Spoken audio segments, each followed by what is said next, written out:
en rektor. I'll do it in English as well. We are waiting for the rector. She's just around the corner.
Hello, everyone. I'm sorry for my late arrival, but I am Siri Fjellheim, and I am the rector here at NMBU, and I heard that there was a party going on here today.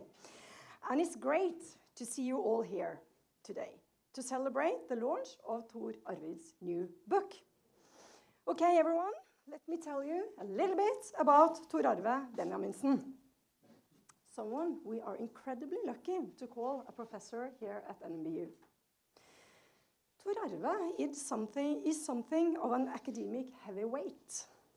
He brings in prestigious projects, such as the ERC-funded Land Response Project, an output of which is this book.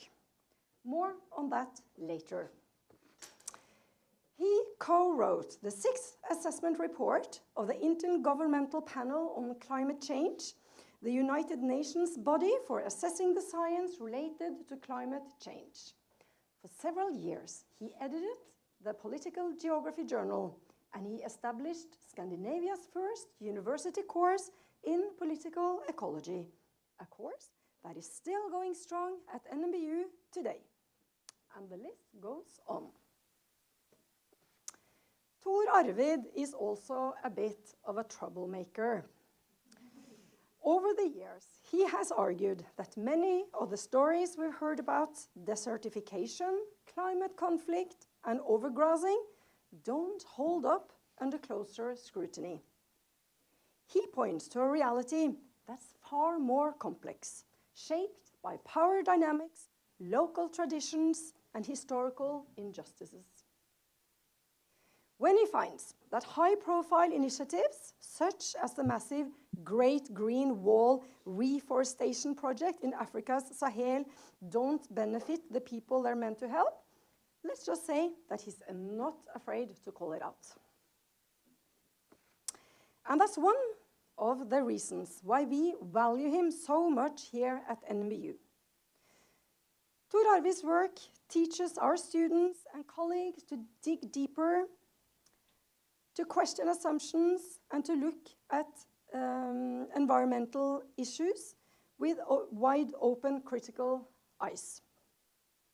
He brings intellectual rigor and a healthy dose of skepticism to simple solutions to very complicated problems.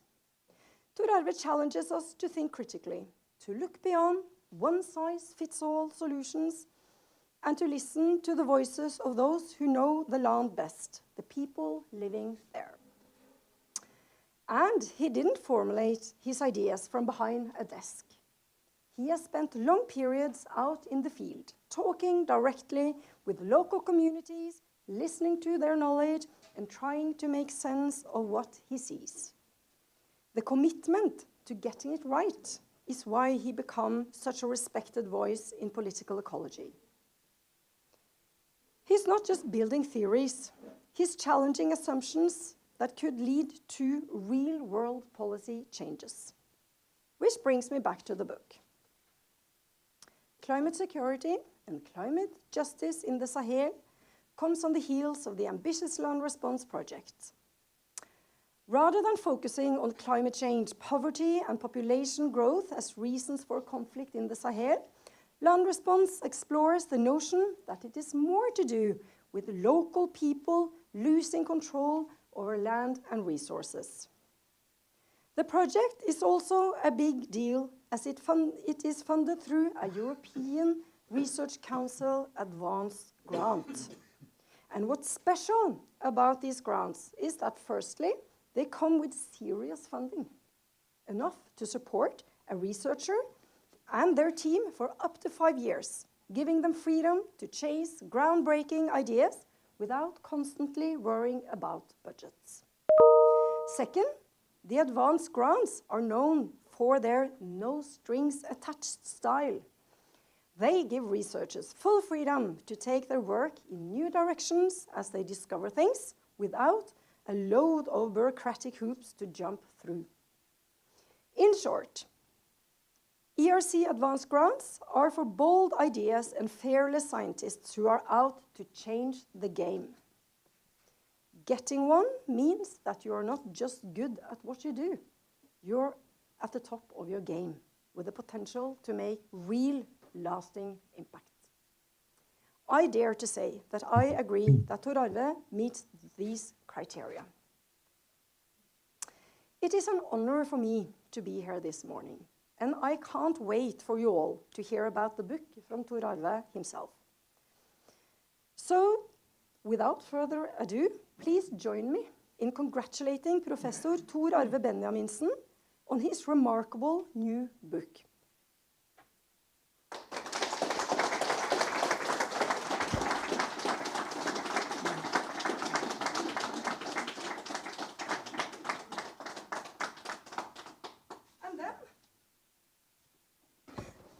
And then I would like to give the floor over to you.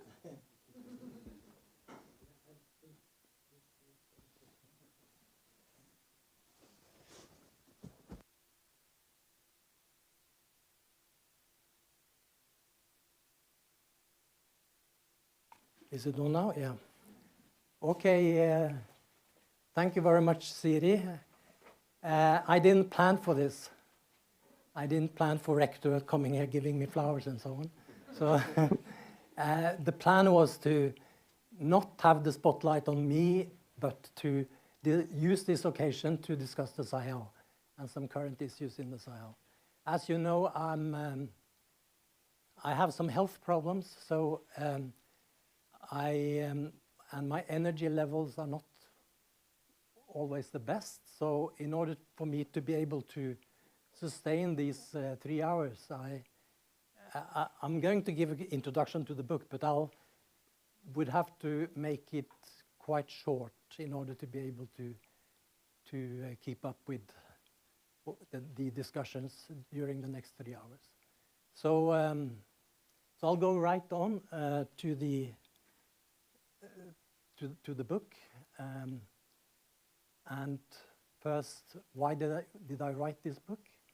Well, there is one personal reason first that I'll not bore you too much with, but in September last year I got a serious diagnosis, which means that my physical abilities are deteriorating gradually. And receiving that diagnosis, I was, as you can understand, in shock for some time, and I thought that my academic career was perhaps over because it takes, at least the writing career, because it takes a lot of energy. I find it hard to write, and it takes a lot of energy and focus and concentration to write, and I didn't have that, and I didn't see that I could obtain that necessary focus and energy again. But I had a book contract. Towards Christmas, I thought I should give it a try. And then I surprisingly managed to get into the writing bubble. And instead of skiing last winter, I was sitting inside, transporting my mind to the Sahel, and trying to, imagine, interviews I've been part of and experiences in the Sahel, because I think writing is, you have to use your imagination and your personal experiences in the writing. It's just not, a dry scholarly work. It's also you bring your person into the writing itself. So yeah. So this book was basically written from Christmas to Easter, where I luckily was able to stay within this writing bubble, and that was good respite for me. And you can also say that I was working towards a physical deadline, because my hands became increasingly crippled. So today I wouldn't be able to use a keyword in the same way. So today I mostly use voice to respond to emails and so on. So I had a deadline there. So anyway, that's enough of that. I just wanted to give that background. There are, what I wanted, why I signed this book contract was that I thought it was time to sort of connect the first work I did in the Sahel with my more previous work. My first work was on desertification, and my more previous work has been on jihadism and the various debates around that. And there is actually a link between the two. So, and also I wanted to link, in the 80s when I started fieldwork in the Sahel, sustainable development was the main international agenda. Today it's green growth. And obviously, I think you can perhaps more easily see the link between sustainable development and green growth than between desertification and jihadism. But also these, overall agendas have implications for the Sahel.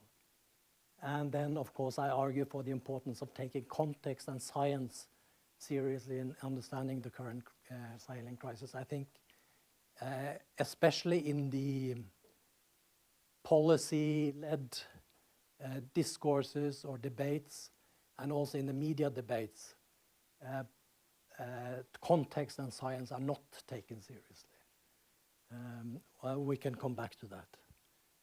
So this is me on my first fieldwork in spring of 1987, where I went to Mali to investigate the causes of desertification.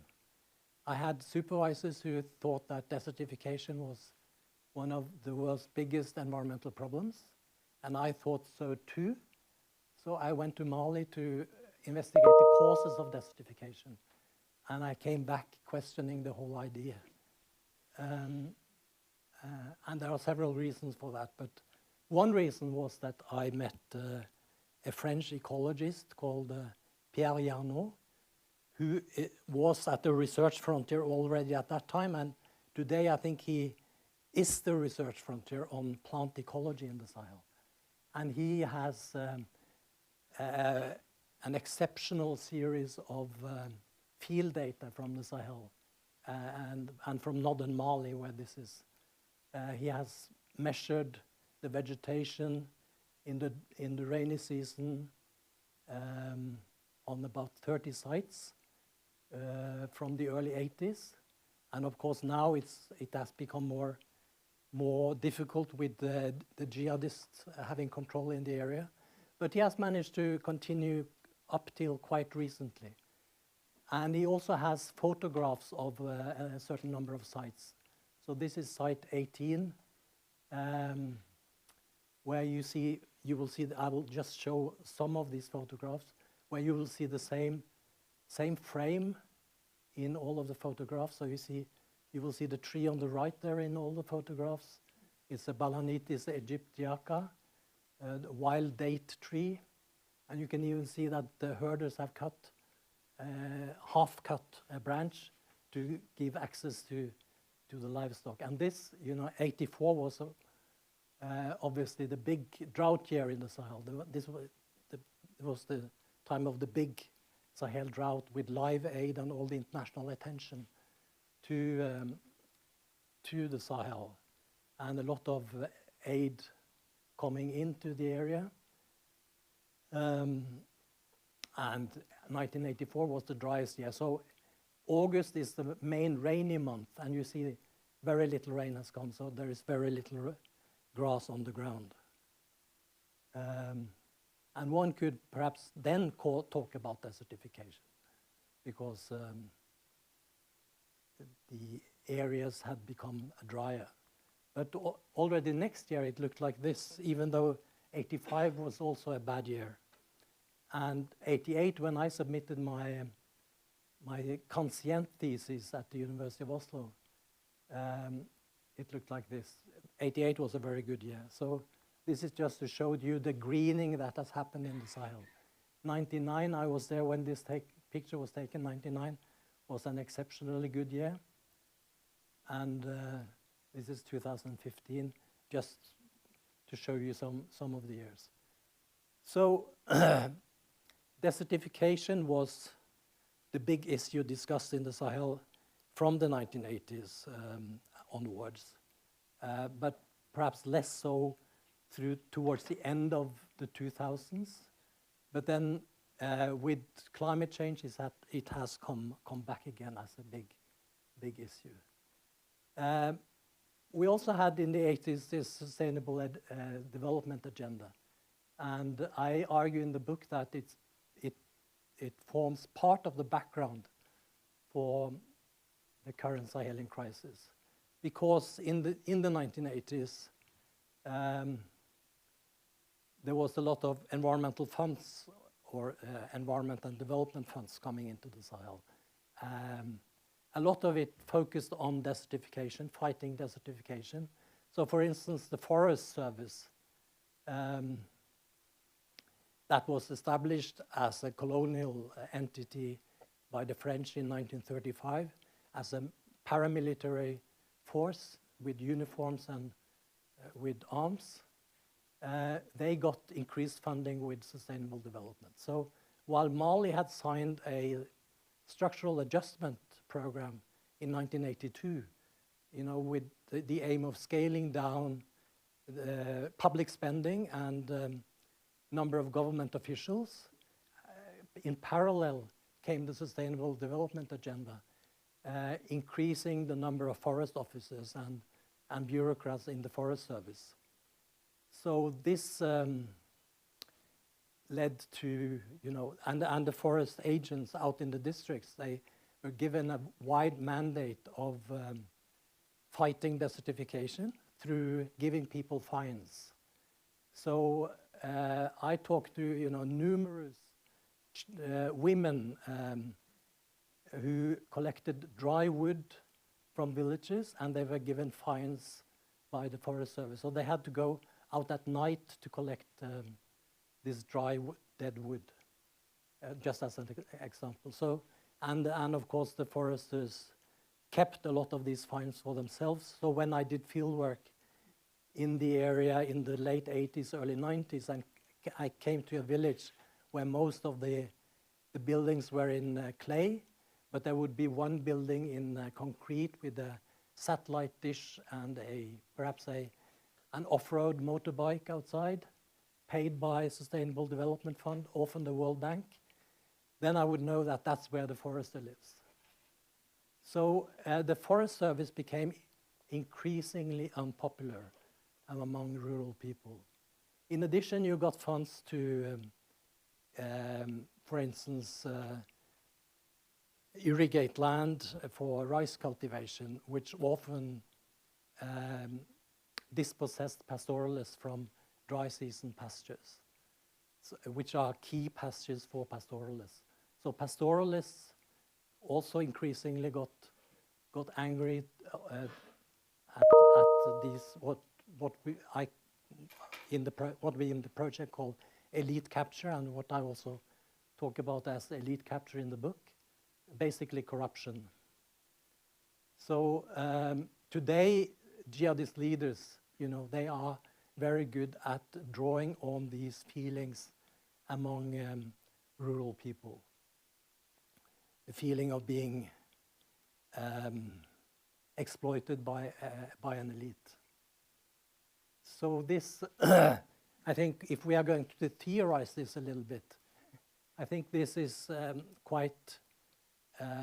I think the concept of moral economy is quite useful here, which was coined by the English Marxist historian E.P. Thompson in a publication in the early 70s, and he basically studied peasant uprisings in England in the 18th and 19th century, because there were a number of smaller or larger uprisings among the English peasantry.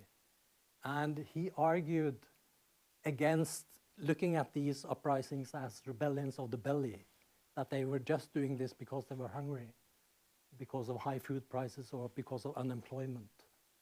He says that this view is a form of economic reductionism and is actually paternalistic. In contrast, he said that it's important to understand rebellion, or in order to understand rebellion, one needs to understand people's motives and sense of justice within such a moral economy. And James Scott developed this further in his book, The Moral Economy of the Peasant, where he looked at peasant uprisings in Southeast Asia, where he says that this moral economy is a sort of subsistence ethic, or a felt right to subsistence. And a threat to this right creates a moral indignation that may lead to rebellion. So moral economy then, in this understanding, is based on the notion of economic justice or injustice and of exploitation. But Scott also says that if this anger was sufficient for rebellion to take place, there would be, the global south would be in flames. So there is also a need for this is a social dynamite, but there is need for a detonation, so to speak. And if we look back the last 70, 80 years on the history of especially the global south, perhaps, that detonation has been Maoism or Marxism. But today in the Sahel, it's jihadism that has sparked that dynamite. All right, so this then means, of course, that the context is key to understand the current crisis in the Sahel, but I would argue to understand any conflict or crisis. And this is not a very, sophisticated insight. It's quite banal, actually. But the point has to be made, because when we discuss the Ukraine crisis or the Israel-Palestine crisis, everyone understands that you need to understand history and current politics. But curiously, in the Sahel, that is not so important. Then it's climate-driven processes that are dominating, at least in the policy and media domain. And in this lack of focus on context, there is obviously a lack of recognition of people's agency and history, which we see both in the climate security discourse as well as in the climate justice discourse. Climate security, as if you are not familiar with the term, it started about, or it was born as a term about 20 years ago, with what is called the securitization of climate change. And the first sort of contributions saw climate change as a cause of conflict. And if you remember, in 2007, Al Gore and the IPCC got the Nobel Peace Prize. And if you read the justification for that prize, the Sahel is used as an example of where you have climate wars, starting as conflicts between farmers and herders, and developing into what the Nobel Peace Prize Committee calls climate wars. Later, it was perhaps realized that the link is not that clear and direct. So, so this termed threat multiplier became more common to use. So that's, you have a threat, and then climate change is sort of multiplying by some factor that threat. And more recently, climate risks more broadly are also brought into the climate security debate. Also discussing the risks of climate mitigation projects. And I've also contributed to some of that literature. My main problem is not so much with the research, but with how the policy discourse on climate security dominates any debate on the Sahel.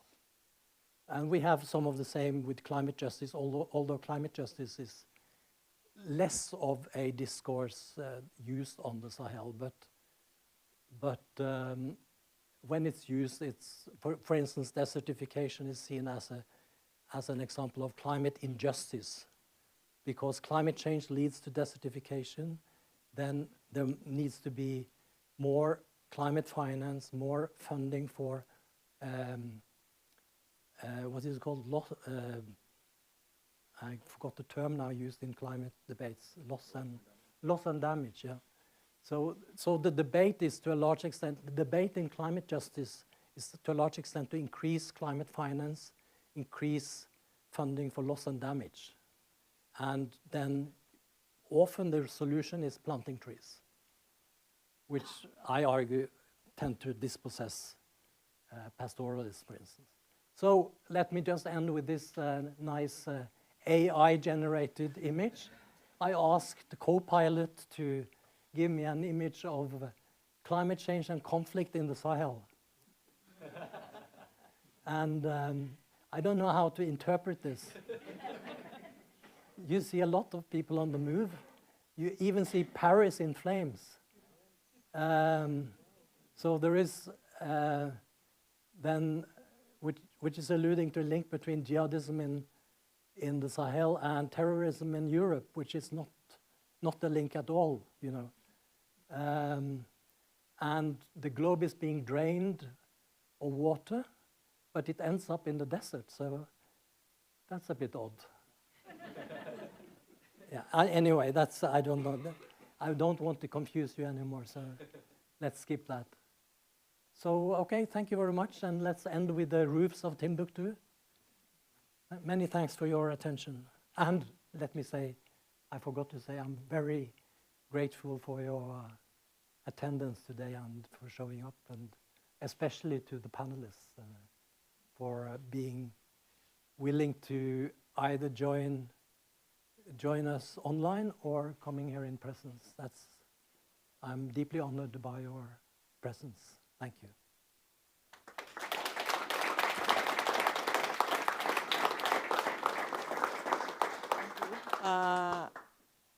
We have already tossed out the schedule, which is fine because there's been some changes.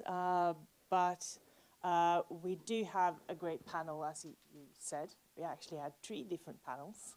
But the first one is going to contain comments to the book and the work. And I think the first one we have is Camilla Tulmi from the International Institute of Environment and Development.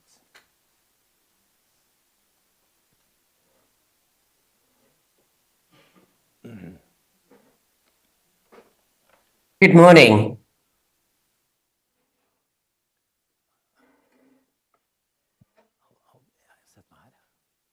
Great. Good morning. Can you hear me okay? Yes, we hear you. Great. Thanks. And thank you so much for inviting me to join your book launch tour. And congratulations. It's a real tour de force and helps rebalance discussion away from environmental determinism, which is so common in research and policy circles today. Recognizing the importance of history and politics, I'll be recommending it to all my students.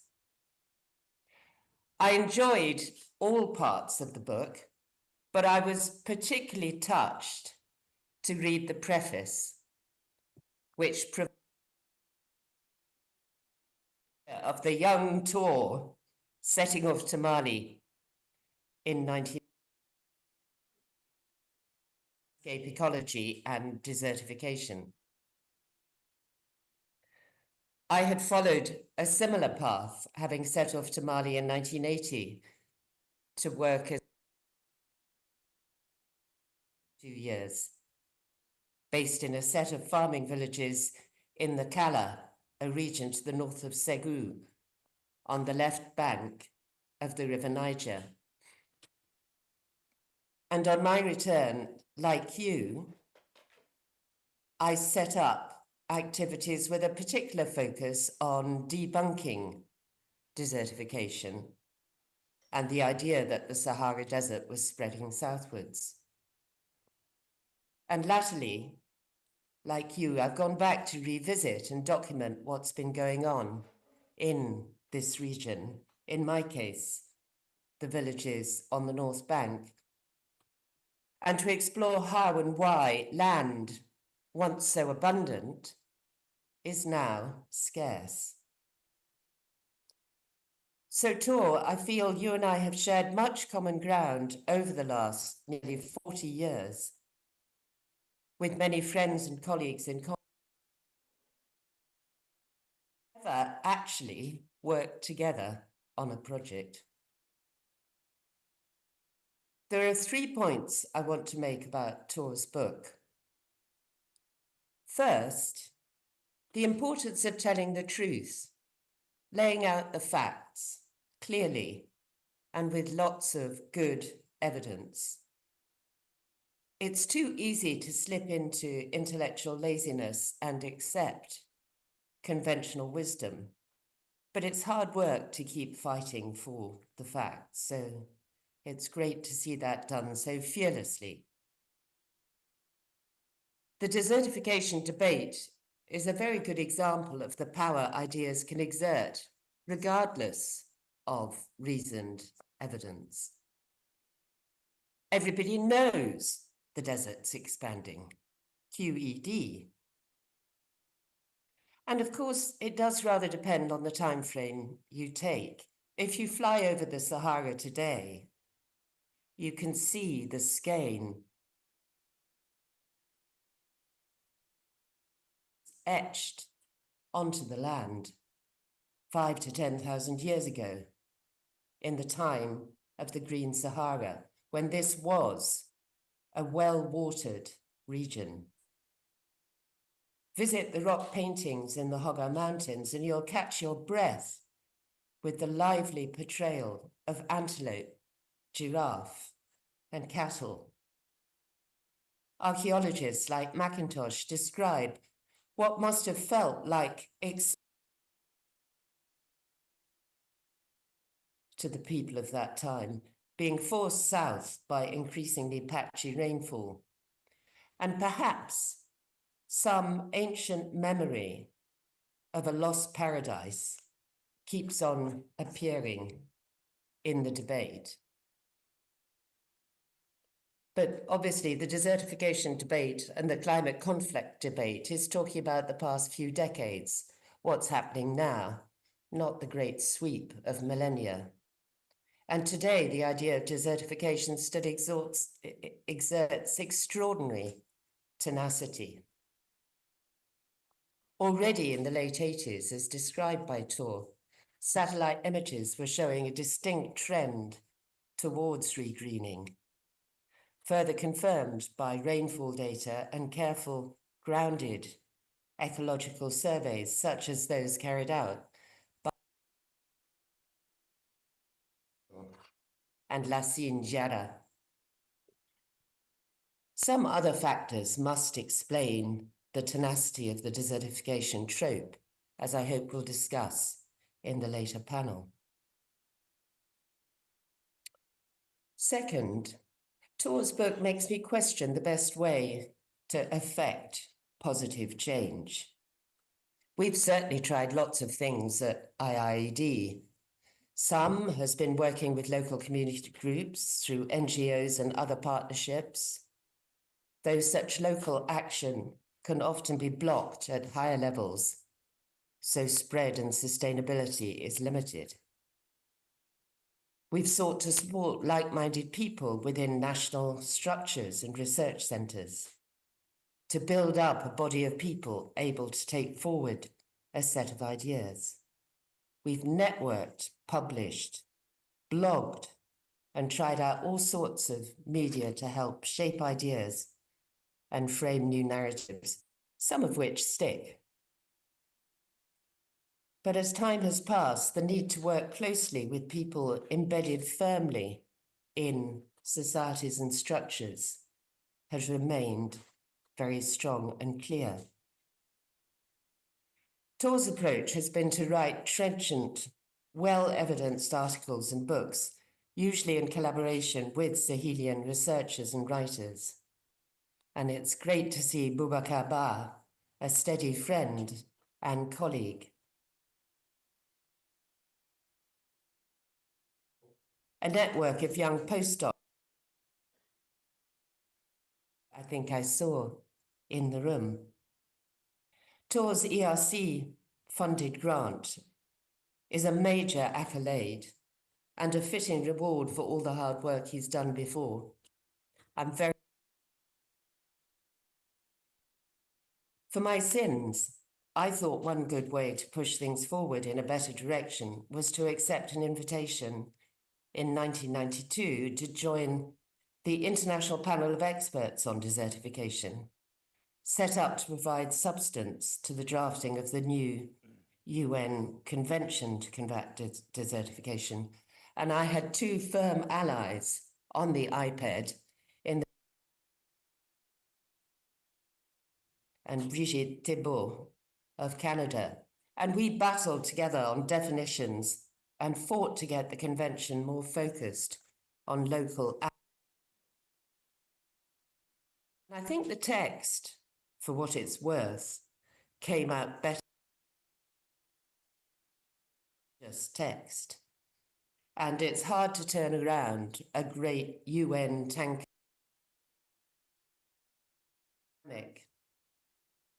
And while there were some impressive, warm personalities such as Hammer Arbor, I felt their decades in the UN system had left them adrift from knowing things look from the perspective of the villages and herders' camps back home.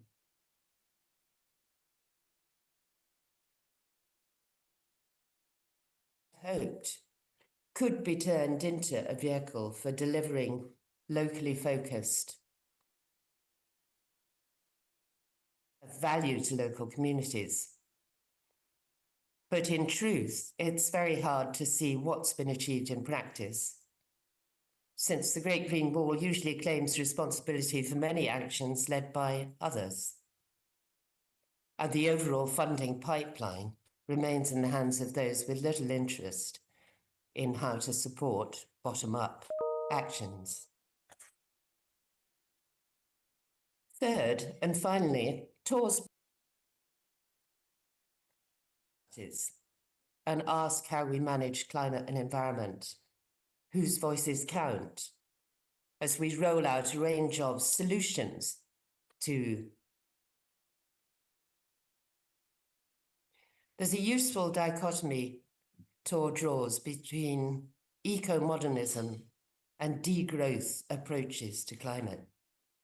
The former is now very popular, with many interests seeing carbon markets, for example, as offering a valuable means to raise significant funds for widespread carbon sequestering through afforestation. And something like the African backers from in the orbit of the World Economic Forum. In the absence of sufficient public funds for climate action, private sector flows in a variety of carbon offset schemes have become very popular. 29 has just agreed the global carbon trading rules, which had been in hiatus. But in Scotland, there's a big push to reforest Scotland.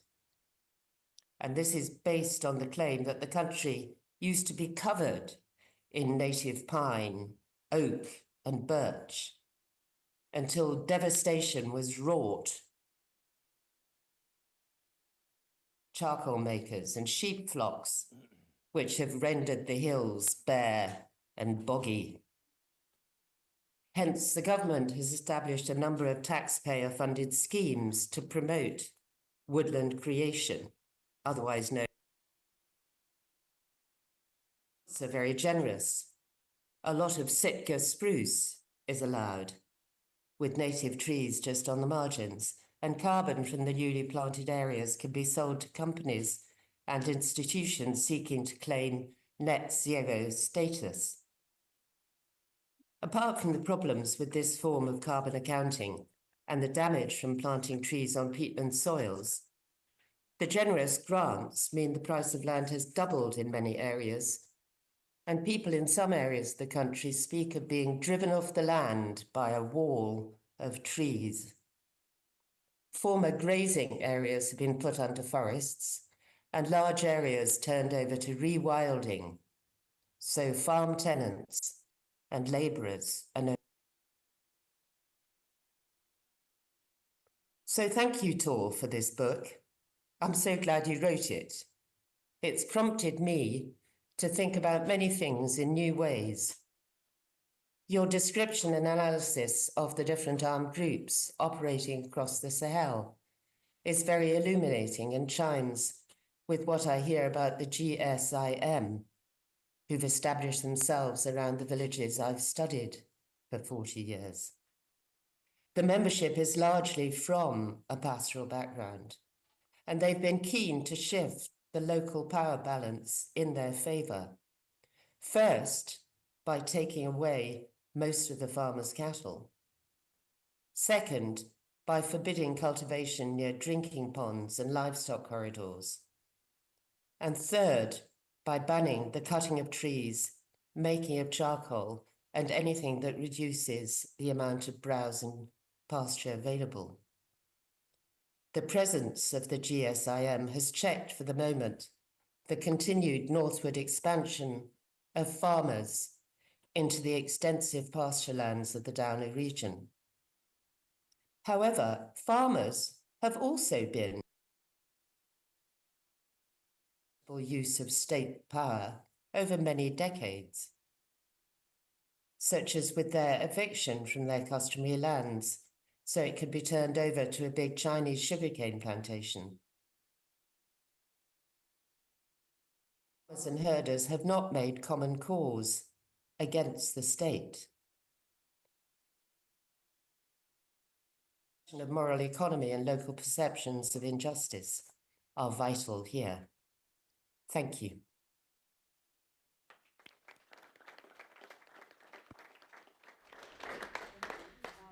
I believe we have another comment online from Professor Jan Selby, Professor of International Politics and Climate Change at the University of Leeds.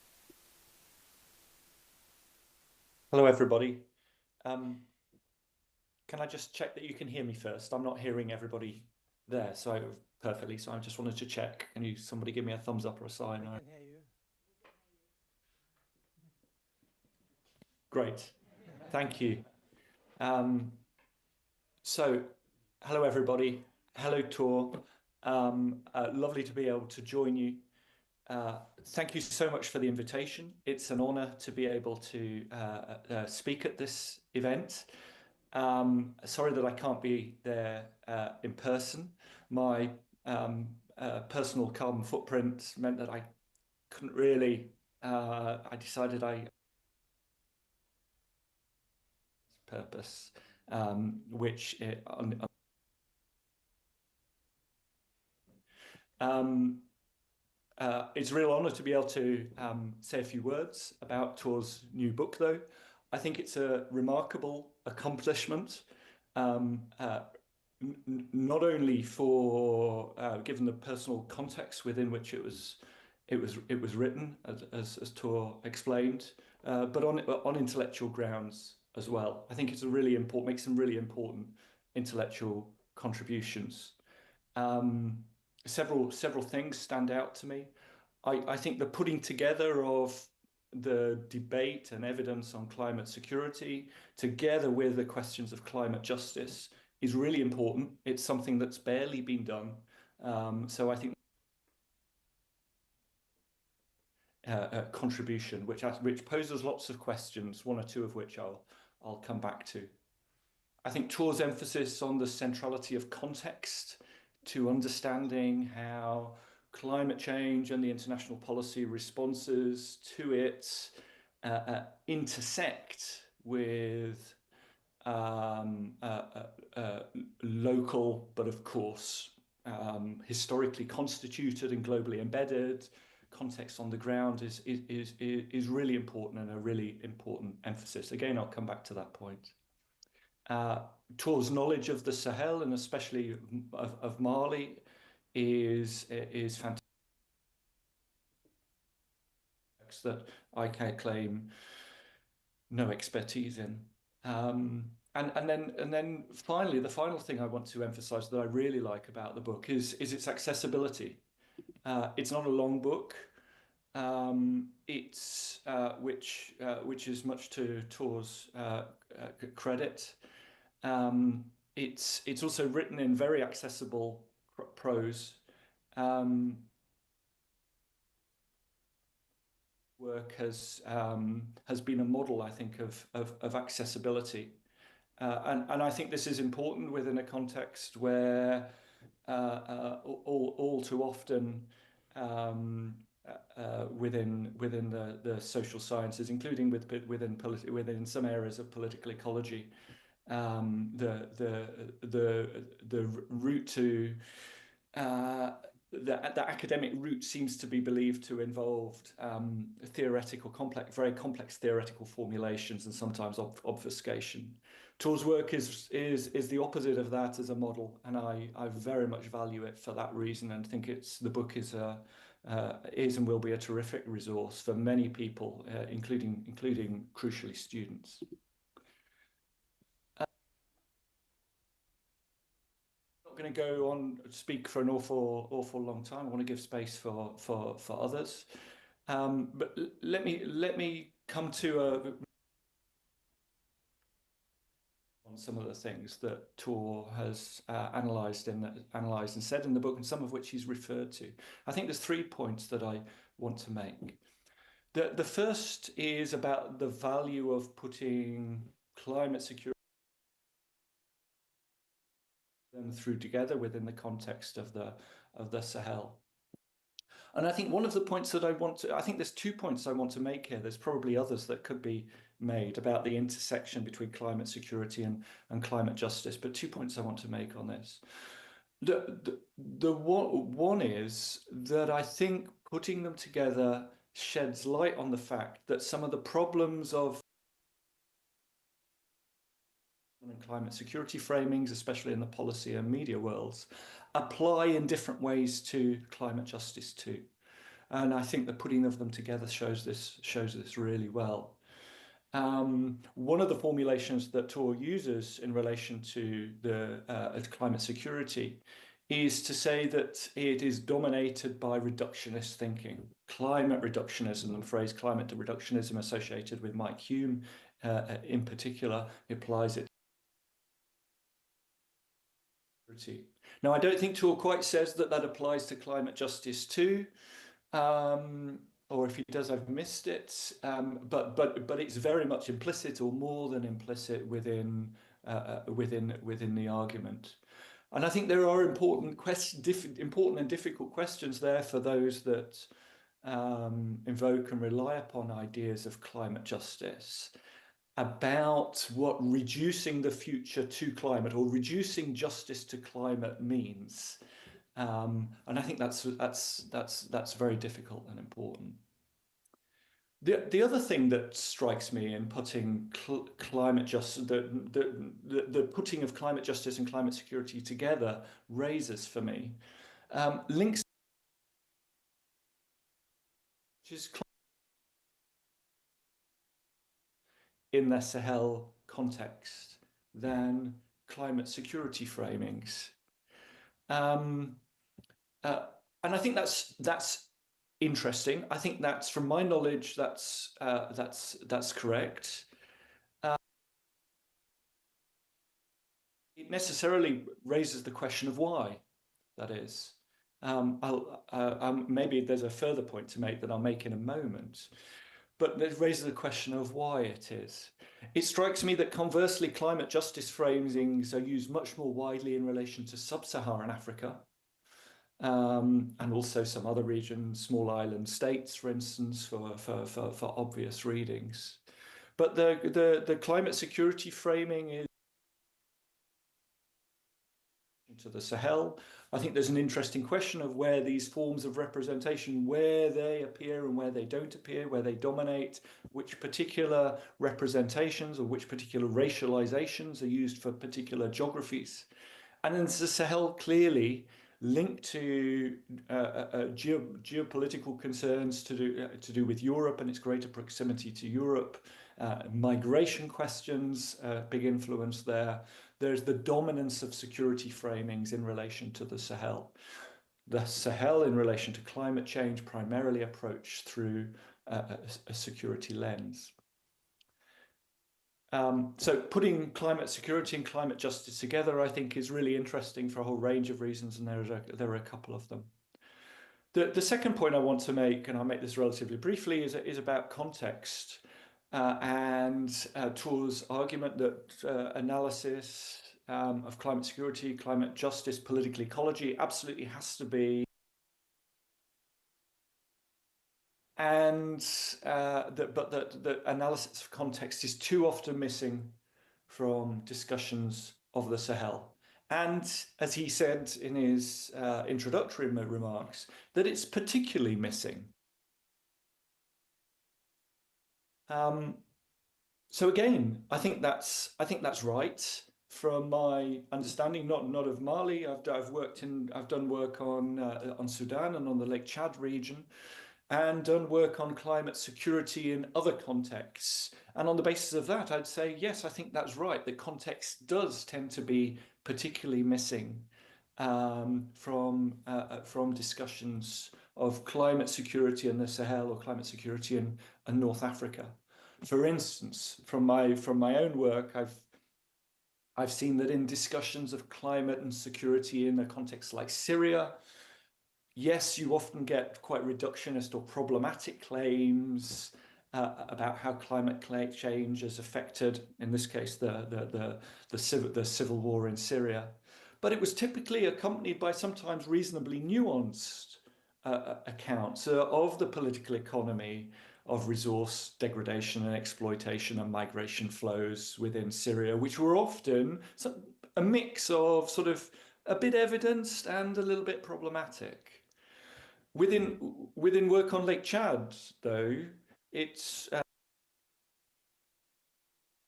which is that completely unevidenced claims can very easily travel right the way up to the United Nations Security Council claims about Lake Chad disappearing and so on and so forth, and then be very sweepingly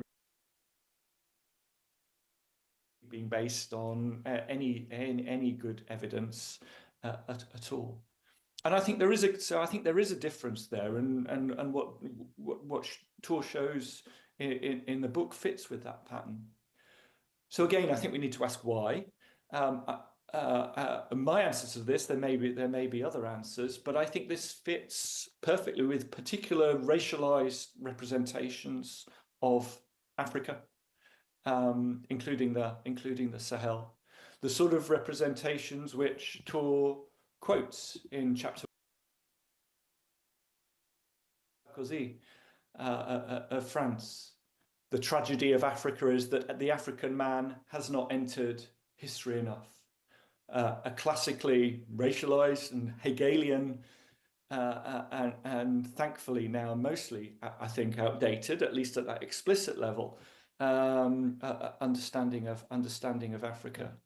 I think if that's one of the starting points, explicit or buried under the surface, that these regions, that Africa doesn't quite have history in the same way as other parts of the world, one ends up with a decontextualized form of analysis. And I think very buried deep down, sometimes at the surface, but buried deep down, it seems to me that that's a crucial factor in sort of underpinning why you get such decontextualized analysis of the Sahel. I think there's more I could say, but I think I've probably spoken enough. So I'm going to leave it there. Thank you ever so much. It's been great to be able to contribute. Congratulations again, Tor, and I look forward to the rest of the discussion. Thank you. Thank you. I know you all need coffee, and we also apologize for the internet or connection problems we seem to have. But we have one last comment before you get coffee. Miriam de Bruin, Professor of History and Anthropology at the University of Leiden. How does this work? You just hold it. Okay, I just hold it. Okay. Yeah, so I'm an anthropologist, which is a little bit different from the previous speakers. And I will try to touch upon another part of the book. First of all, thanks, Tor, for inviting me. Without knowing, our paths have crossed so often. You started a few years before me and my husband, Han van Dijk, doing research in Mali. We started in '87 as master students. So we share this following of Sahelian pathways, of also pastoralists. You were more to the north, we were more in the center. And I think that is something I want to emphasize here. I think you, me, Camilla, we are all very emotional about what is happening in the Sahel. We were part, and we've seen it coming. We've been crying out to people that things were going wrong, but never listened to. And I think your book, and it's a very timely book, and I'm so happy you wrote it, because it invites us to also start writing. I think you needed a lot of courage and power to write this book. Not only because writing is difficult, as you said, but also because writing about the Sahel today is so tricky. It's very complex. We don't know exactly what is happening. We have no access to many parts of the Sahel anymore as researchers. So we try to work through people we know. And we try to keep contact with people we know who are living now in jihadi areas. The complexity withholds me from writing because I'm so afraid I do the wrong thing. Because I think that is what, and I would love to have a discussion with Camilla about all these NGOs who have tried to develop, tried to work, but we're also stepping into what you call the sustainable future of the Sahel. And we were probably not doing right. But at the same time, we were analyzing it. And we saw things were really going wrong. Your book invites me to start my book. And really, it's true. While reading it, I was like, oh my God, we need to write. We need to tell the world what's happening in those areas where the world no longer has any eye for. And it's not about Africans who have no voice. I think we academics also, from the humanities and from social science, critical science, increasingly lose our voice, which means that people with whom we've been working for 40 years have no voice through us. And that is the big problem. And your book helps. And I think what you do, what I cannot, you link it to these big issues that are on the agenda. In the Netherlands now, we have a whole discussion, what is the future of humanities? Humanities will be security studies. It will be climate change. Climate security and climate justice are high on the agenda. But there's no longer anthropologists who are 40 years in these areas who can fill the banks of those, who will be the lecturers. It's people who follow some kind of technological, neoliberal thinking. And that is what you are fighting in this book, which is really very important. It should be done by all of us. Your book also raises questions. You touch on the Fulani, you touch on the pastoralist.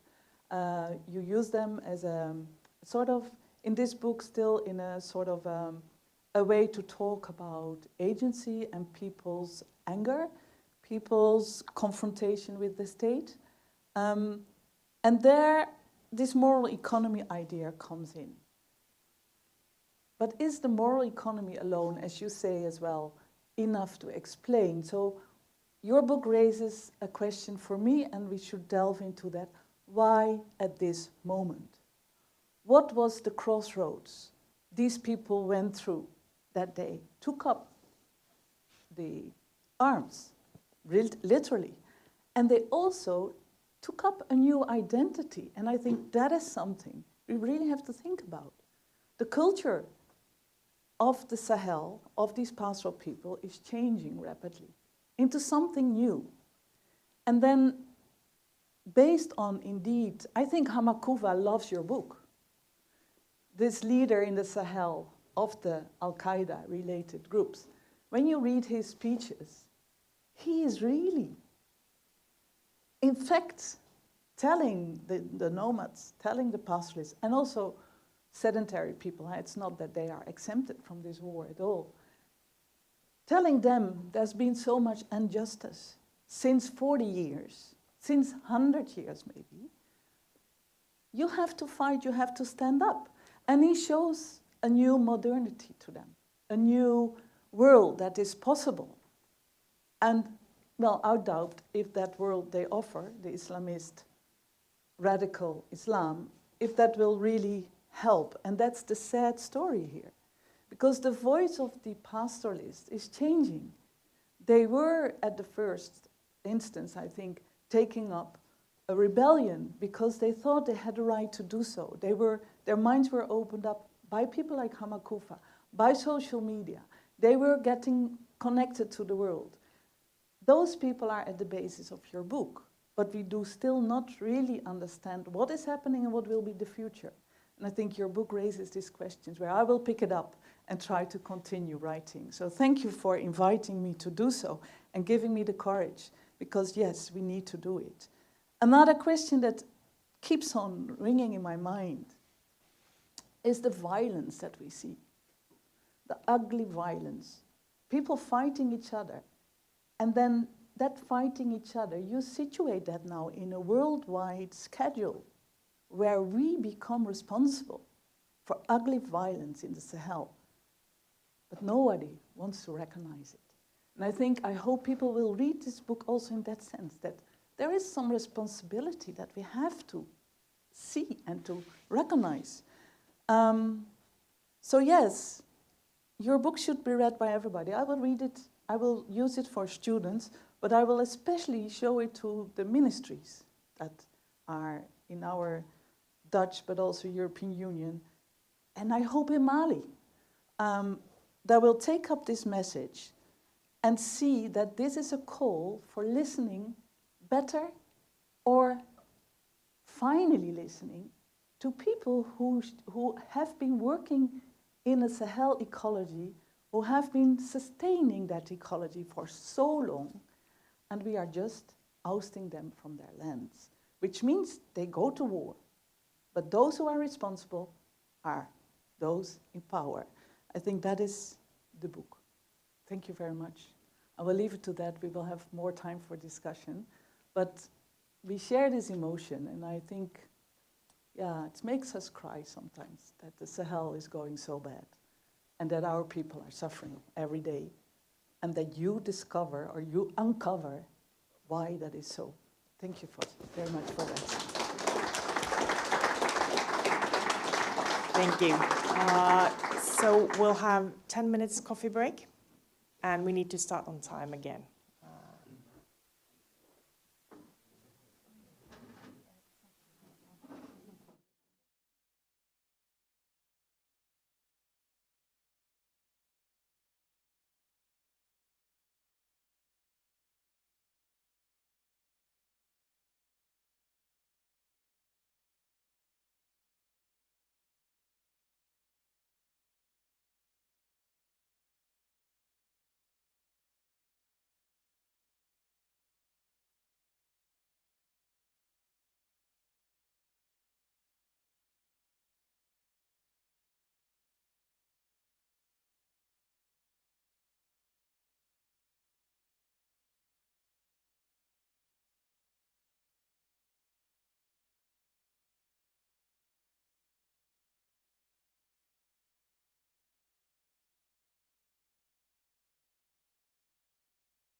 So we will just start our next panel.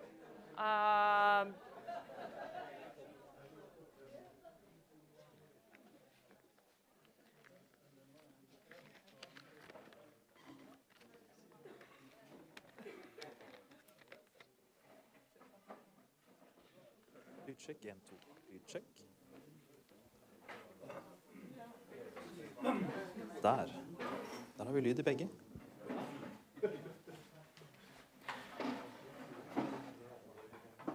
So I'll start this session with introducing myself because I forgot it earlier. My name is Maren Saber. I'm a historian of another part of Africa. So today I'm just posing the questions. We are very pleased for this panel to have Boubacar Ba with us from Bamako.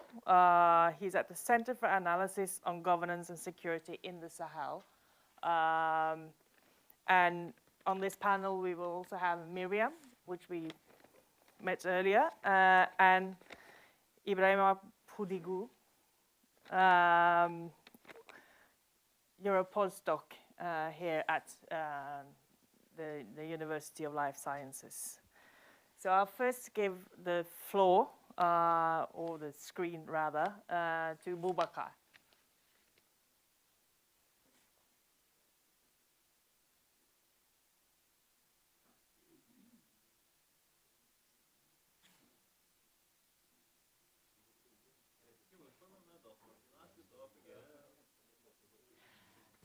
So we did have a connection problem, and now we have a computer problem. So we'll just start up again.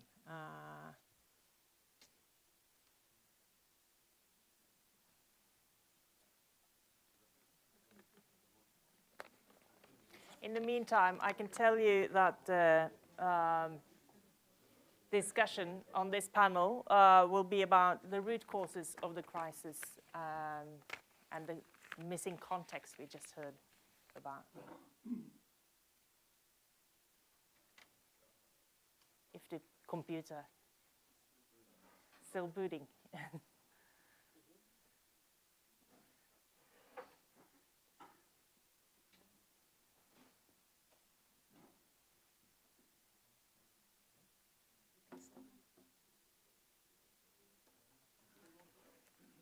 I think we'll just, as the computer boots, I will just ask Ibrahima here, because you're from this region, and we just heard that there is a problem with sort of kind of policies being sort of posed on the region without the context taking into account. What is the context that we're missing?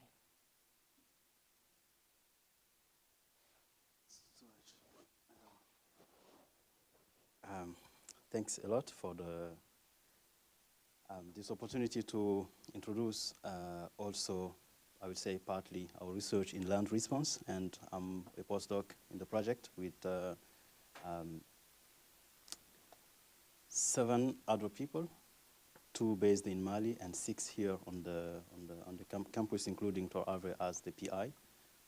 And I would say that the question is quite big in terms of. You have to speak up. Okay, yeah.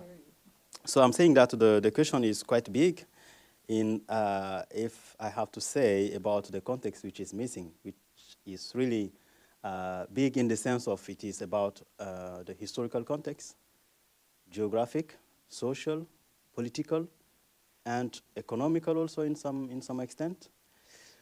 But I think one of the main issue is that thinking about the Sahel is quietly seen as a kind of something existing in middle of nowhere, in the sense that it is not connected to to all these social historical processes that has been going on for several years and even maybe centuries. I'm saying that because in the introduction that Tor A presented, for example, he mentioned the 70s and the 80s about the drought, on which several texts has been elaborated, including the work by Miriam and other leading researchers on the issue. But this was in the frame, or let's say the main discourse that you will find about the 70s. It is this coming up of the Sahel in somehow as a problem. So Sahel presented as a problem related to desertification, hunger, displacement, and so on. But what was missing, for example, in this time is basically the fact of focusing on the 70s and the 80s as the start of the, of the drought, as a kind of ongoing or a kind of working of the desert to the rest of the not only of Mali but also the neighboring countries. So the desert moving from the north toward the south. And the missing is that if you look to the history of the region, you will see that that was not the first episode of drought in the Sahel. And it was not the first episode of hunger in the Sahel. It was not the first episode of people moving. And the misleading fact was also that this movement has been seen as, or combined to the idea of degradation in the sense of people moving. So extending the farms, extending the grazing field will further degrade also other places let's say located in the south. And this way of elaborating was, the missing in that was the knowledge about the people. So knowledge in terms of social, historical knowledge about the cyclic dynamics of the ecology, I will say. So in terms of, for example, the change in the rainfalls, the cyclicity of this dry and green, the loss of for example, so the lack of rains, but also the coming back again of rain. So this is very cyclical, a kind of very cyclic things in the Sahel. And this has been shown, for example, by researchers even in the, let's say, environmental, very hardcore scientists. That was framed and it was known by scientists. But the issue is that in policy and in political decisions, that was left apart. So no need to consider that people has faced this before. So then there is maybe a ground on which we can build. And for example, the movement of herders, so nomadism is in the region because it is one of the adapted way of living in this changing environment. And also the movement of farmers that some of work by Miriam and also colleagues in Leiden has shown that the mobility is not only for the nomad, but I mean nomadism is also practiced by quietly everyone, including farmers and fishermen. Then I think that was part of one of the context missing. And it has been going quietly okay since that time. I mean, the regreening started in the 90s, so the rainfall was back, trees, graze, and that was going on. But at the same time, another context missing was also the political one. In the 80s, for example, when the Sahel, but I would say West Africa, maybe Africa in general, in many places also have been facing this kind of liberal democracy introduction with the move from some dictatorship. I would say in the Sahel. In the case of Mali, it was a military rule from 68 to 91.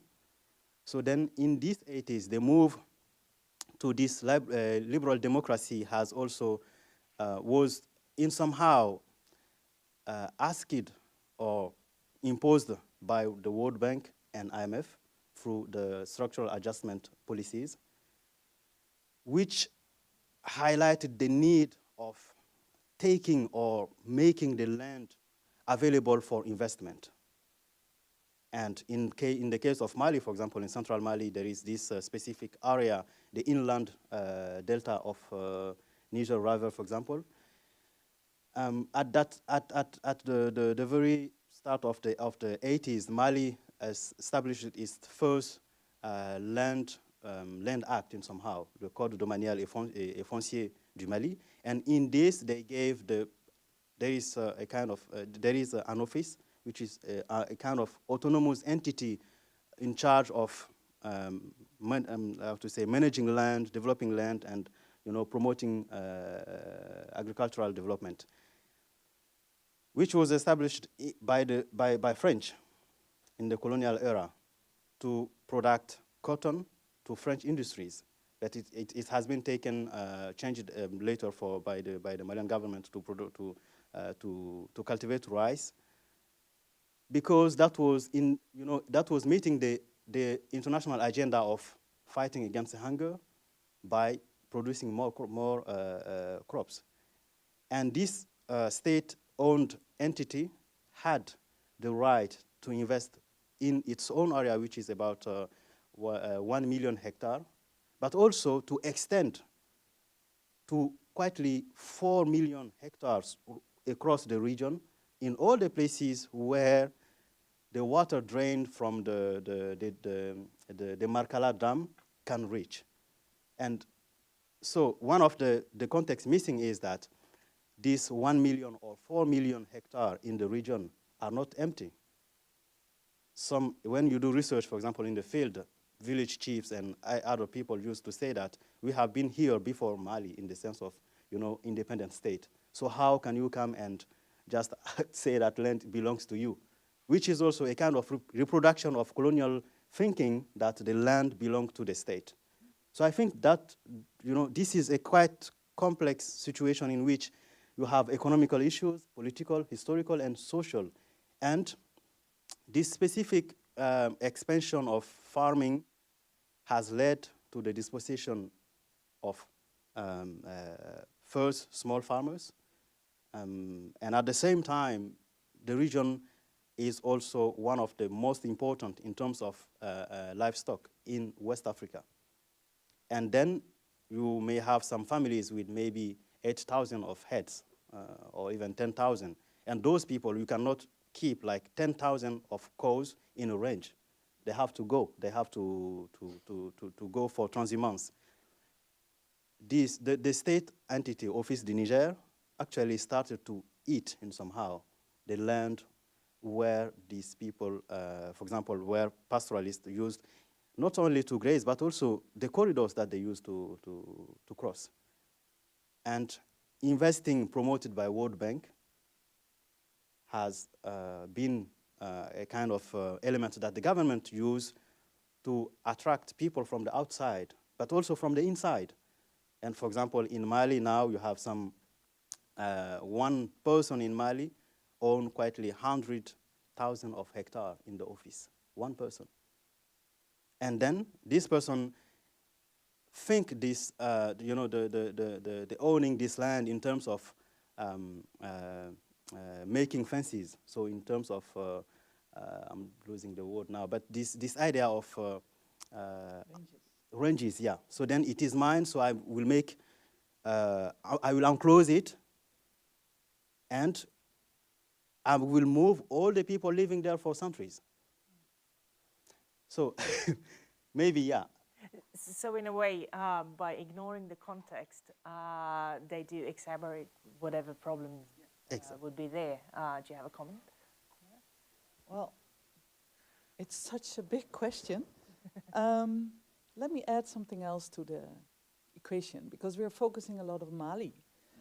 But this is a Sahelian problem, Sahelian-wide. I'm working in I just got some funds to do research on Sahelian networks. I think it's interesting to move a bit.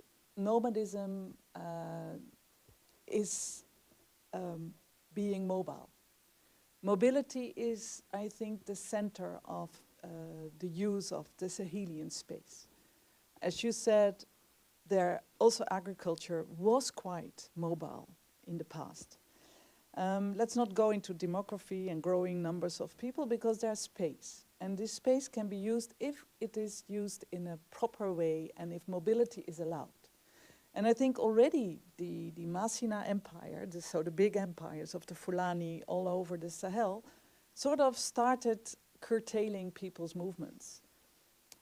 To be very broad in history, but the colonial governments have really curtailed. So bureaucracy is bad for the Sahel because you curtail people, you put them in place. You make them use and overuse grazing lands. So that is one of the root causes, maybe. If you really go back to deep history, you see a Sahel where people were moving. It was not a peaceful area. There was war, there was all kind of, but people were moving and using the area. So we should analyze that. And how can mobility come back? But then, indeed, neoliberal new developments, our own intervention, well, I mean, World Bank and all kinds of big projects have again curtailed mobility. So that is one. The other, I think, in networks is we live in a globalized world. And from 2000 to now, we have also seen the Sahel integrating into the global world with technology. Tor mentions it a bit in his book, but not very extensive. I think it's one of the things we could think through better, because what happens to nomads who have smartphones in their hands? What happens to them who get now hamakufas or another preachers preaches no longer only on cassettes, but in your hand, in your phone. So you listen to it. And it's not only listened to in Mali, it's also listened to in Chad. Interesting of Fulani and also Tuareg is that they do not only live in Mali, they live really widespread. And one of the effects of globalization is that they also enter into this virtual space and the space of communication where they become increasingly one group. If the, and I think here violence comes in, violence of the state. They started to realize, I think in the 90s and then later with the upcoming globalization, their leaders, just like Hamakufa, but also others, were realizing this notion we are against, the state is exploiting us. And this not only the forest service, it's everywhere. Fulani and Tuareg are considered rich, so you could pluck from them. And that's what happened. And they were willing to pay because they did not really like to be in conflict.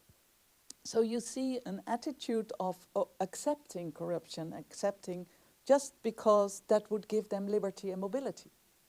So I think there is also something to consider how that worked and why it worked in that way in those pastoral mobile areas. So the globalization as such, the advancement of mobile telephony and now social media is something to consider as maybe a consciousness opening tool for those people who lived their own lives in the Sahel, of course connected, but not as connected as they are today. Then realize that they are often not schoolgoers. So there is this different interpretation of the world. We should understand that interpretation of the world to be able to talk and to be able to understand what is happening. And we don't do that at all. Who speaks Fulani? Our policymakers do hardly understand where the Sahel is based and what it means to live there. You have to go there, live there, and know how hard it is and what kind of life is loved by people who live there. So I think there is this idea of globalization as a root cause that we do not yet understand completely.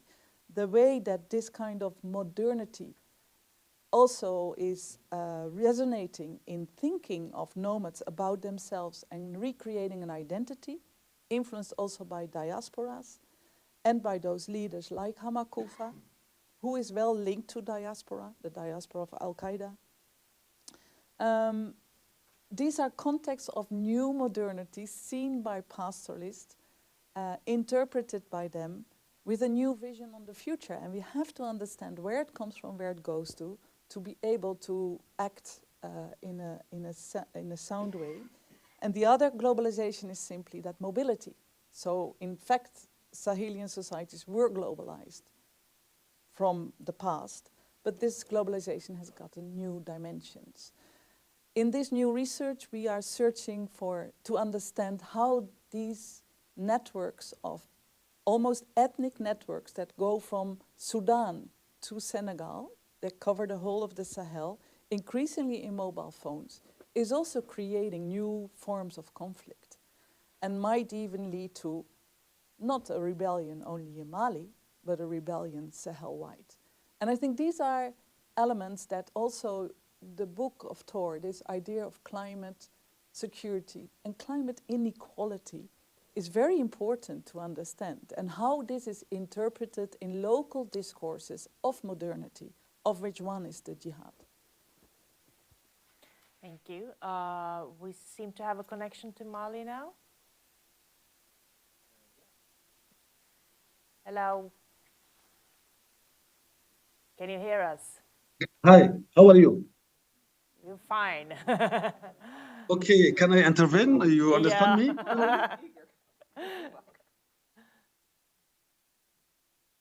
No, Can the I floor is intervene? yours, yeah. I have the speech. You don't need to do a speech, but did you hear the rest of the panel? Okay. Good morning. Good morning. Yeah, you just start. Good morning, everybody. I would like to present myself. Yeah, I am Boubacar Ba from Mali, from Center for Analysis and Governance and Security in Sahel. I am a partner of Land Response. As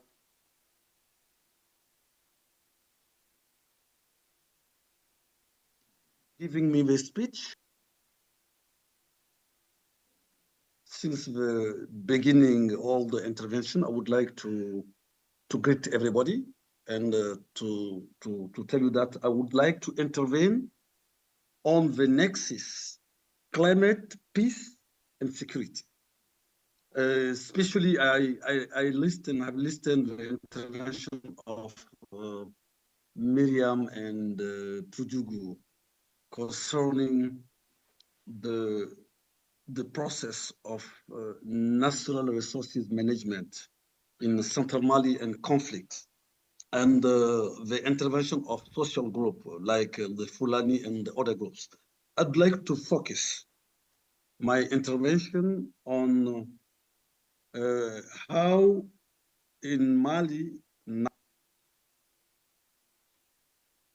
Burkina Faso, and Niger, they would like to prepare what we call the La Stratégie nationale de la sécurité climatique.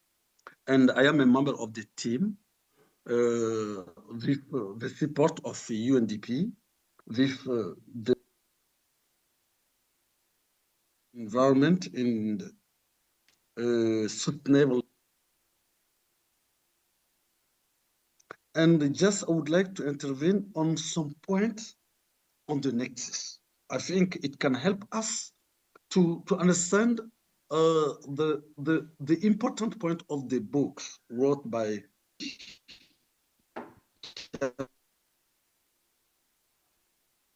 before, I would like to focus my intervention on the text, the text and document who can support. What are the main text, the main document, and the main approach to clearly and intelligently the context of national strategy for climate security. First of all, I would like to just very briefly to explain what is my perception of the conflict. We have what we call divergence, antagonism between many actors, extension of the antagonism between actors, agriculture, pastoralists, fishery, and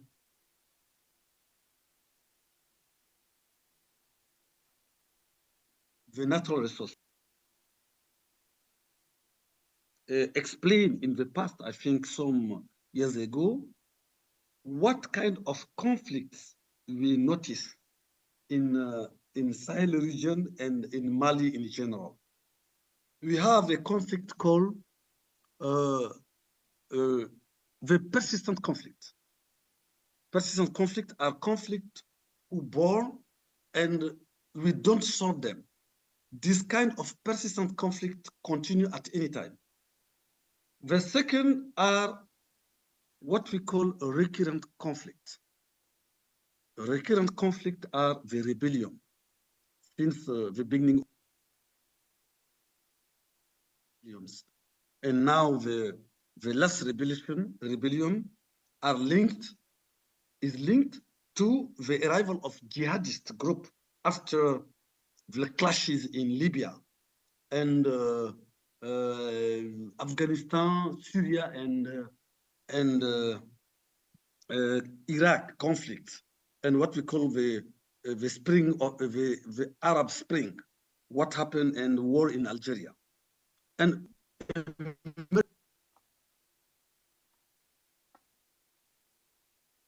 Boubacar, it seems that we to do still have some people problems with the who internet. have revendication, social revendication.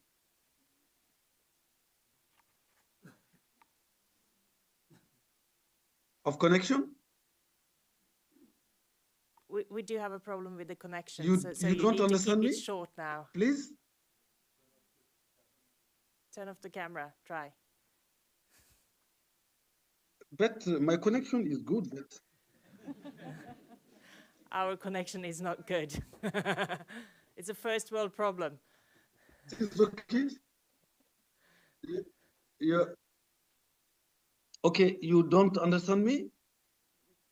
We can't hear you Hello? half of the time. It's our connection.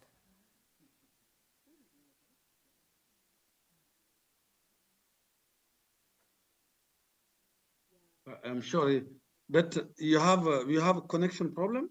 We have a connection problem. It's here in Norway. Bad connection.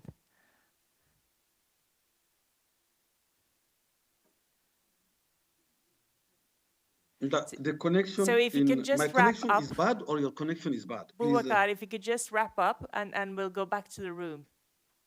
Is that fine?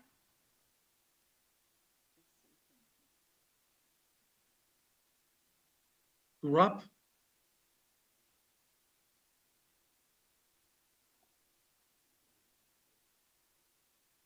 I think we'll just, if you could just, well, thank you, Boubacar. We can hardly hear anything you say, so we need to go back to the room and we'll see if we can fix the technical problem. No, yeah, I would like to stop. Yeah, it is okay? We'll You try to understand talk me? to you later, okay? I think we'll try to do the rest of the panel here in the room. Okay. And so back to you two. You have been talking a bit about the root causes and how ignoring the root causes can exaggerate the root causes. So it seems to be a downward spiral. So where do you start to sort of untangle this? Shall I? These are huge. Well, I think one of the interesting discussions also in the book is the importance of qualitative research and the way we present qualitative research to a larger audience. indeed, often what we talk about after our research is seen sometimes by people as anecdotes. But the deep case studies that ethnographers or qualitative researchers in geography or sociology do show dynamics that is not always possible to show with more big qualitative research. So I think there is, to start to untangle this, and this has been a long discussion in university and between disciplines, is how can we better combine ethnographic, detailed, qualitative research with more quantitative and today big data research. And this comes increasingly on our path because we work with big data today. Big data on climate, big data on conflict, big data. We have all these databases, which is very helpful. And they are also, you can change them into visuals that do resonate with people's minds in policy making. But the stories behind it should also be told. And I think that that is one of the, if you say, how can we entangle, how can we make clear how complex these issues are and that you have to listen to the context, is probably by making ourselves better heard. And then I mean ourselves as qualitative based researchers, because that is very important. And maybe we did not do enough for that. So there is a big translation issue here, I think. And the other is, yeah, we need people to go to these areas, and that is increasingly difficult. So we are losing our ground to do the more ethnographic qualitative research. So we should be innovative and work together with local researchers, decolonialize our approaches and become more humble in what we can do, more humble in what we know, and listen very much. And that is then, I mean, globalization brought us these tools that do not always work, but you can collaborate in different ways now with people on the ground.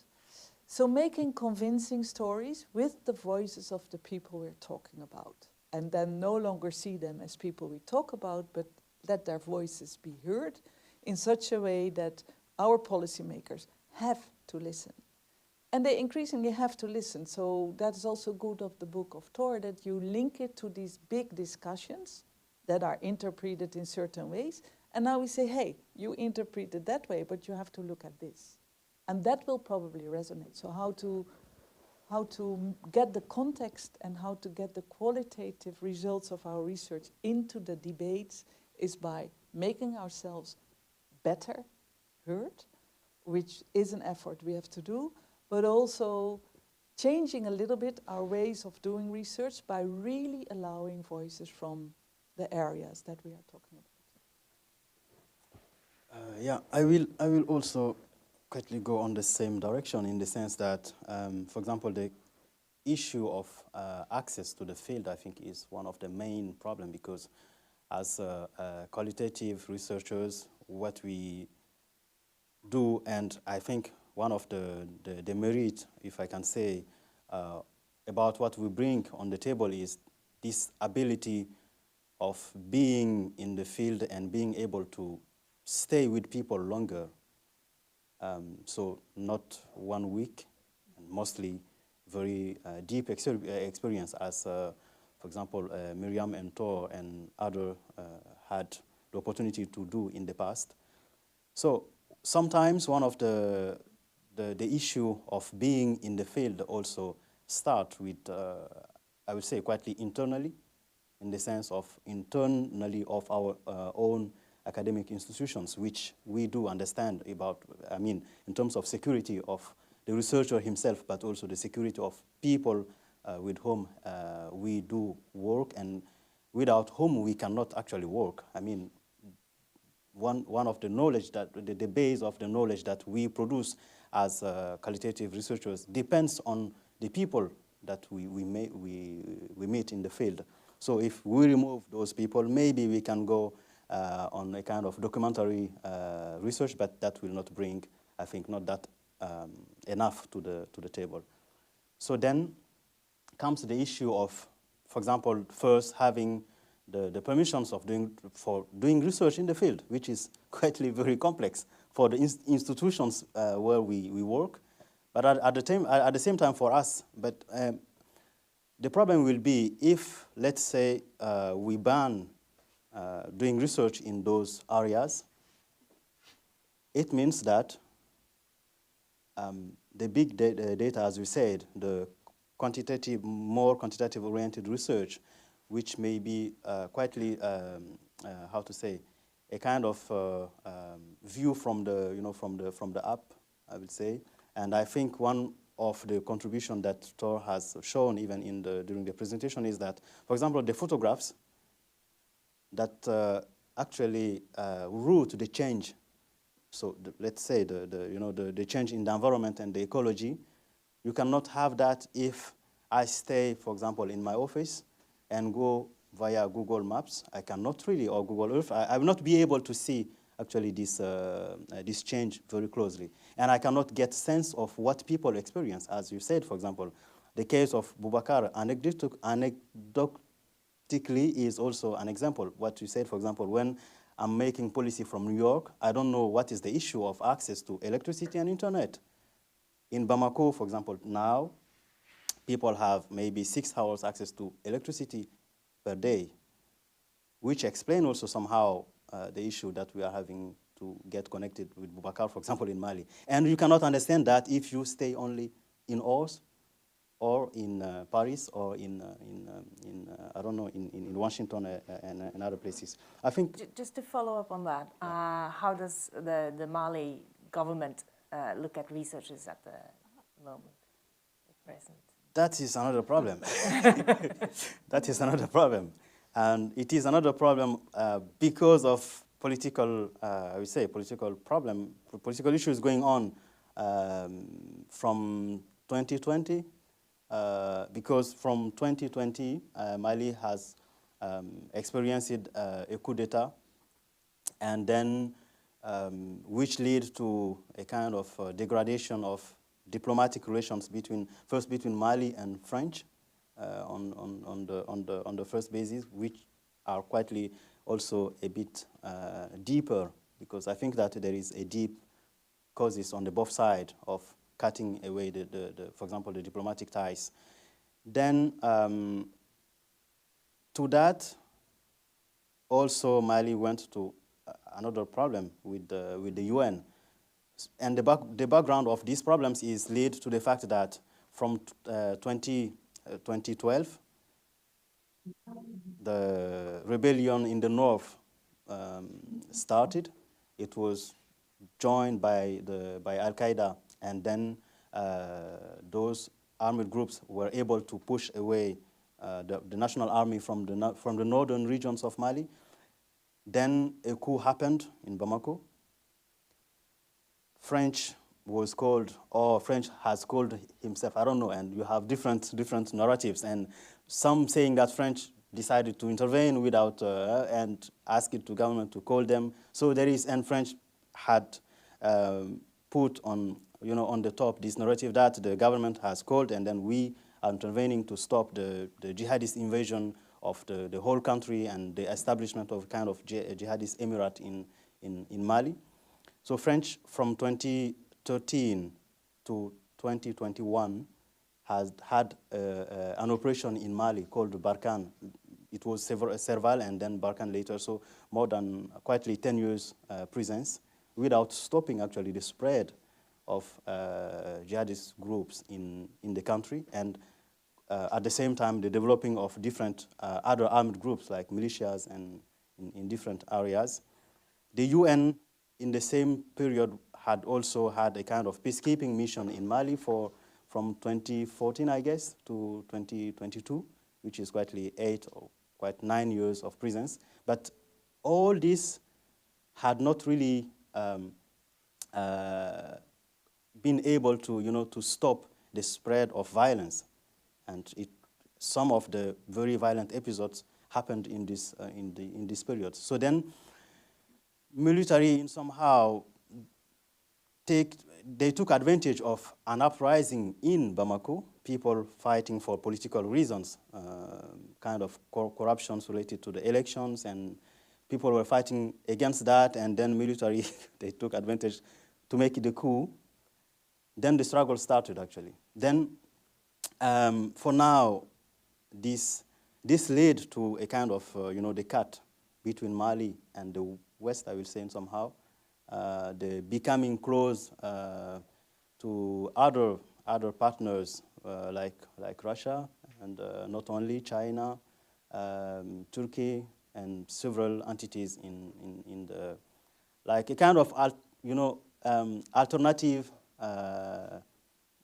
way to modernize in somehow, So then I think this led to the situation in which security was degrading, but the economic activities as well, social activities at the same time. For example, this lack of electricity means that all the small businesses based on electricity cannot run for the whole day. And but the question was, yeah, what is now the situation of academics and journalists? Yeah. Are there voices in Mali that help us to bring forward the voices of the people? I think it is very problematic. Problematic in the sense that, for example, researchers from the West are seen as quietly spying, and that is becoming more and more, not only in Mali, but in the Sahel in general, in Burkina, in Niger. Sometimes you have having access, for example, having a visa to go in Mali or in Burkina or in Niger is quietly very difficult. Quietly for French, sometimes impossible. And if you are coming from other Western countries, there is this suspicion that maybe France, not having the ability to come, is now using proxies to get in. So you have this. At the same time, if you are a researcher from the inside, I would say, you also have maybe bigger problems. Exactly. If you take some kind of critical thinking, that may be related to the fact that who is funding your voice? Yeah, like who is behind? Are you not collaborating or coming inside to do your research in order to give what the West cannot have access? So maybe it's also good to mention that, just not to interrupt, but to add, this government is closing off regions where they operate. So we have no idea how many people are killed, what's happening. Sometimes news comes out. So it is getting increasingly difficult to get information. And when you look at the statistics around journalists and the media, journalists really have a hard time in this area. So yeah, that is something to really take into account also when you do research and you still have access, because we can go out and the others stay in. So it is increasingly getting difficult to get that context well described. So there is a serious issue there. It can go on forever. Yeah. You can go on for another 10 minutes. Okay. So what I would like also to highlight, as you said, in terms of of translating the voice that we met on the field, I think this is also one thing that the book is actually shows, is this fact of quietly reproducing some of the old bad ideas, I would say. In the sense, for example, if I think in the final or the chapter of the book, the Tor brings this debate about the regreening by afforestation, and also this idea. So the old idea that the Sahara Desert is walking toward the south is now, it has been translated in a project called the Green Great Wall, which is an idea to build a kind of green area between the Sahara Desert and the rest of sub-Saharan Africa to stop desertification. It means that, so one of the assumptions behind this project is that there is available land where we can plant. And thinking that land is available actually from the West, maybe it is an idea presented by the government saying that, yes, we have enough land where we can do that. But as we said before, those places are not empty. And this project is using, for example, the length or the narrative of climate security now as a way, to push them up. Yeah, exactly. Maybe I can say something as an anthropologist. There's a danger. I was referring to the difficulty to write about these complex issues. And there's one thing that I would like to, well, I don't like to critique, but there's one point of critique in the book that I felt when I was reading it, is that Fulani and the pastoralists are taken as a whole. You do refer to differences, but this is a Fulani uprising, in fact. It's a Tuareg uprising, which is true, but it's more complex than that. And you refer a little bit to the elites who were pairing in a way with the state and who were killed by those in the first period of what we could call, I think it's an insurrection, no? How would we call it, what's happening? It's not only jihadism, it's really rebellion against something, the state, or it's anger of people. And then it's not all Fulani who embrace it. There's a very complex society underneath. Pastoral societies in the Sahel and also sedentary, more agricultural societies have a lot of hierarchies, and these hierarchies are also playing in the conflicts. And in a way, I think that complexity should also be captured a bit more, because otherwise, and that is something that recently a good colleague, Moritz, and Mark Moritz, with a colleague, I think a Cameroonian, Bake, or Senegalese, I don't know, they wrote an article on the danger of academics creating ethnic boundaries. I was a Fulani researcher, and then in 2000 we decided no longer to call ourselves that. But when you speak a language, you become easily connected to a group. But a group does not exist. And exactly that is what is happening now. A group is being pushed into existence. And we should try very hard to decompose that group, to show how different opinions are there in the group. It's not one. Because what we do is simplification. And this one group becomes also in the political debate today, in Mali and Burkina especially, they are the enemies, the other. And as academics, we should try to get away, keep away from that othering, but it's so difficult because it is pastoralists who are at the core. It is them who are most affected by the developments discussed in the book of Tor. So we need to be aware of that. And I'm myself a little bit hesitant, and I don't know exactly how to write about all this complexity and still keeping the policymakers around the table, because they will just leave. They don't like that. So there is a big task here for us, academics, together with people in the areas, to see how we can tackle that problem and how we can. When I'm in Bamako, I talk a lot I meet people from the area where I worked, old people, young people, and we still know each other, sort of, or they know the stories about me, so we get along very well together. And I hear such diverse reactions to jihadism, to the actions of the state.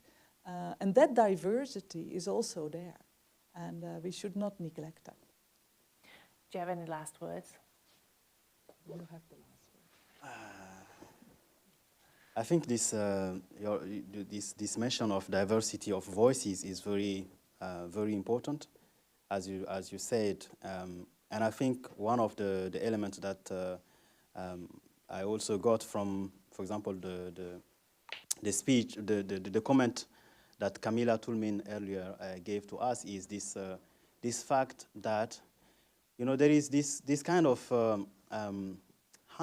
anger against the way in which the society or societies, states, and somehow in the Sahel has been governed for the last 6 decades, and somehow, and this anger is not really only on the side of nomadic populations. It's also widespread actually in different places, and I think this helps. This is also a way, you know, to capture even the diversity inside the armed groups themselves. For example, jihadism does not mean only Al-Qaeda. There is also groups that claim to belong to ISIS. And this is coming from the clash within, for example, in some cases, Mali and Burkina, this affiliation to ISIS is coming within a clash between, inside the Al-Qaeda affiliated group about access, elite, relation to the elites. So you have this on one side. And you have also the fact that other armed groups has raised in the region, mostly militias who follow, in the many cases, the ethnic lines. And this way of framing, you know, either jihadism as a Fulani or Tuareg lead, and the other militias are Bambara or Dogon lead, is also very misleading in the sense that it is not like there is a group behind supporting an armed action. In sometimes, it is actually armed groups projecting themselves as the representation of ethnic groups. So then it's like a militia among the Dogon, for example, as Dana Masagu, thinking that they are the reflection of Dogons, or militia among the Bambara, thinking that they are. So then you will have another problem inside. It is, for example, if you are a Bambara and you don't go with the same line of the armed groups, you will be in trouble. If you go with them, you are in trouble again. If you are, let's say, Fulani, you don't align with the jihadists, you have a problem. If you align, you will have problem with the state, and we will have problem with militias. So actually, people, the experience of every day in those areas cannot be, I think, we cannot a kind of big view, you know, a kind of hegemonic or even monolithic interpretation of what is going. So I think the last word will be yours in terms of, you know, digging again on diversity, even inside the violent situations. Yeah. Oh, you want to? I thought that was a nice rounding up. I thought that as well. I think we will try 5 minutes with Boubacar again. How's the line? Boubacar, do you want to comment?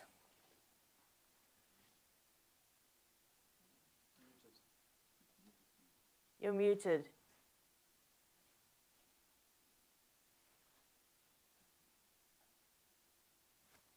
You have to unmute, Boubacar. That's my bad.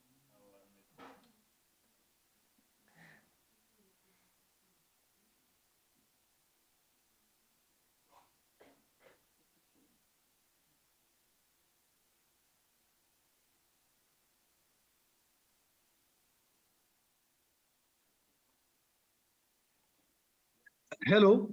Hello. We can hear Yes, you you now. understand? Yeah, It is okay? it's okay. Okay, just I would like to finish my intervention in 5 or 6 minutes, but I cut the video, just I will speak on the phone. It is okay? Please go. Okay, thank you. No, just I explain 4 kind of conflict, what we call strategic conflict in Sahel region, and specifically in Mali. I explain the context of what we call persistent conflict, recurrent, emergent, and global conflict. This is for me, what Makoter project in Mali, the research of Makoto, they analyze it, these four kind of conflict. And then I would like to explain that, to add, they have what we call interest conflicts linked to natural resources management, what we call instrumental conflict concerning the law and the text, relational conflict, and value conflict. This is the kind of conflict we notice. What are now the area of conflict? We have what we call the Delta Central of Niger, the Gourma, Central Gourma area, the Sahel Occidental area, and the south of Mali. I think we need to explain after the vision of strategical conflict, we need to know what are the role of what we call local legitimacy. We have traditional, customary, and religious. And what is really the role of this local legitimacy is to be early warning role first. The role of dialogue, the role of mediation, the role of negotiation. And concerning the dialogue, we need to have state dialogue. Since 1992, what we call national the Alger Accord, not the recent accord, the first, the Tamanrasset Accord, Alger Accords, National Pact, and the Ouagadougou Agreement Accord, and what we call the Accord of Alger, who are signed in Bamako.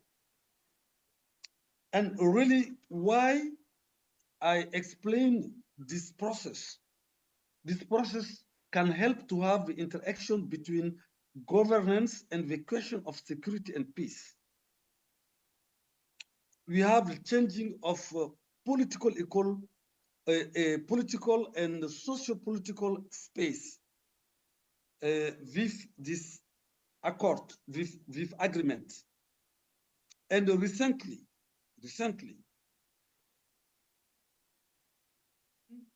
to prepare what we the Mali vision in 2060 is linked to the African Union vision. We started this vision, working this vision since 2023, and now all the vision of development are linked to the vision Mali 2063.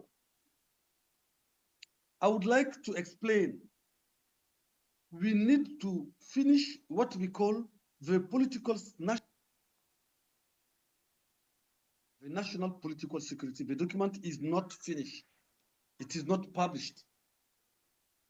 We have the text on the terrorism and the cybercriminality, all the texts adopted this year since 2018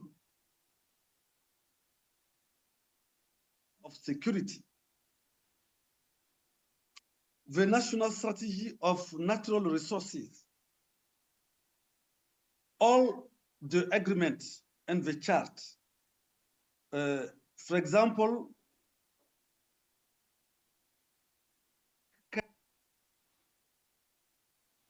2022, 2031, and the text on decentralization, and the text of defense and security. Text in Mali, and what they start concerning the IAS, the Alliance of States, Faso and Niger. They will work now to go what we call in confederation. The big problem is now the strategy of security, the strategy of peace, and the challenges of climate security.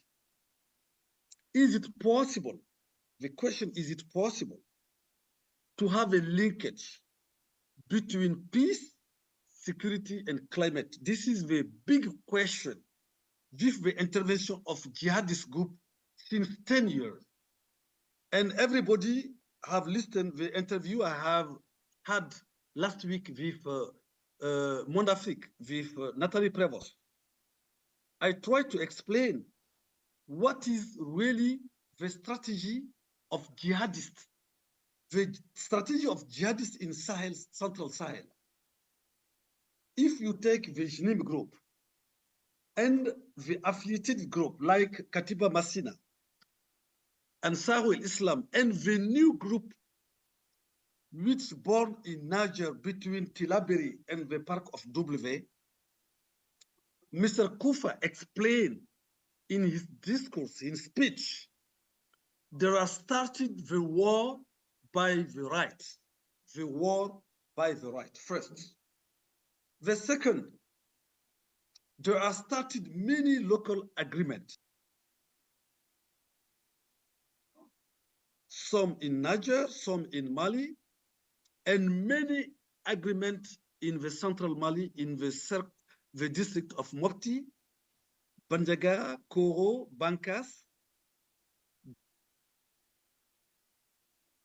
No.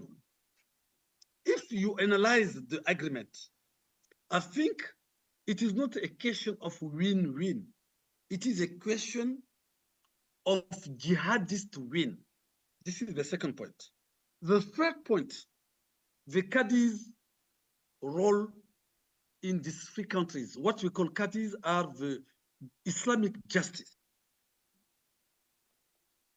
Explain during these 5 years to evaluate what is the jurisprudence concerning the climate security issues, concerning the management resources, all the place occupied by the jihadists in the forests, in the rangeland, in some specific space of cultivation. The jihadists have developed a kind of geostrategical vision of conflict by the Qadis. We need to understand what is the impact of jihadist justice, jihadist vision of development, jihadist vision of governance, jihadist vision of justice and social relationship. I think today, all the places are occupied by the jihadist governance. And the state of Sahel are on the periphery, only some towns, some capitals like Bamako, Ouagadougou, Niamey, and some districts. And it is very difficult to develop a national strategy of security, of climate security, without negotiation. And I will finish to say you what kind of negotiation we need to have today. Is it possible to continue with local negotiation or political negotiation? I think I will finish with two options. The first option is to have what we can call a decrispation, a kind of facility for the state of the three countries, and especially in Mali, to accept the animals to enter in the delta, because it is the time of the back of the animal from the transhumant in the east and the east of the region of the delta.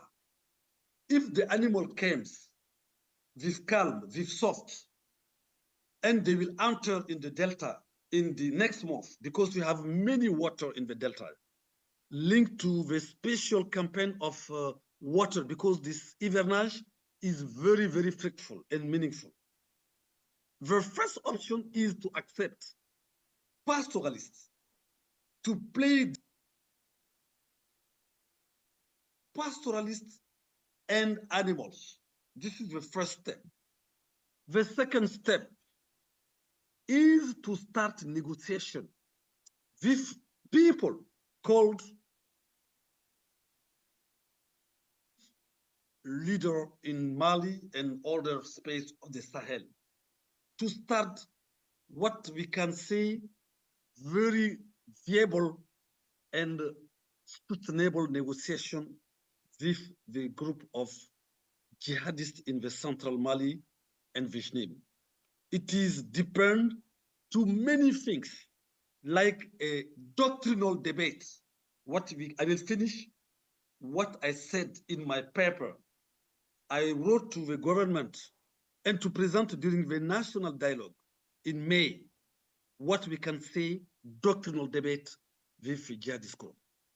I would like to finish and to greet Mr. Tor what he wrote, climate security and justice security. I would like to tell him his work is, I think, to Neil Armstrong. When he arrived in the moon in September 1969, he said, that's a small step for men, for humanity, or for mankind.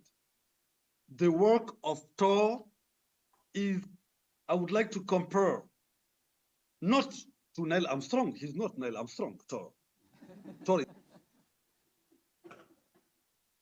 I am saying is his work. It is comparable what said Neil Armstrong when he went on the moon.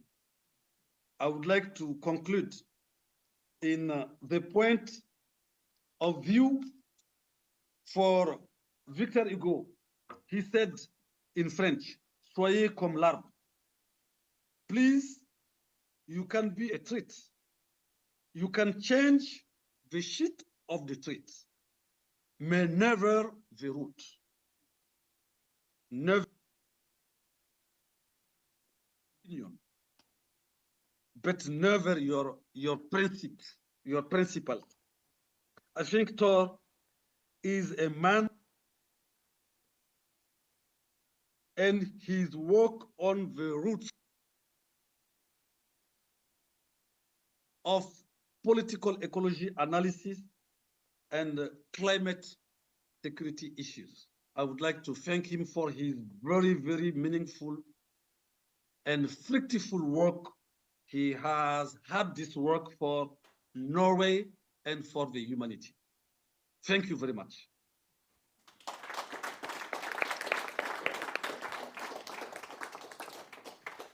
Thank you, Boubacar. So we have, we're just 37 minutes after schedule, but we have one last panel. So I would like to say thank you to this panel, and I'll introduce the next panel. I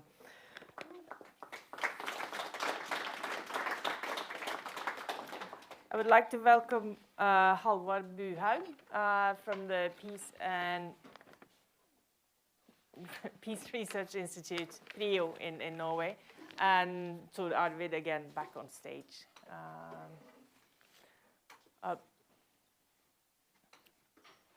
While we're waiting for that, I will just ask you, because you're more of a quantitative researcher, so your methods have gotten a bashing during the day.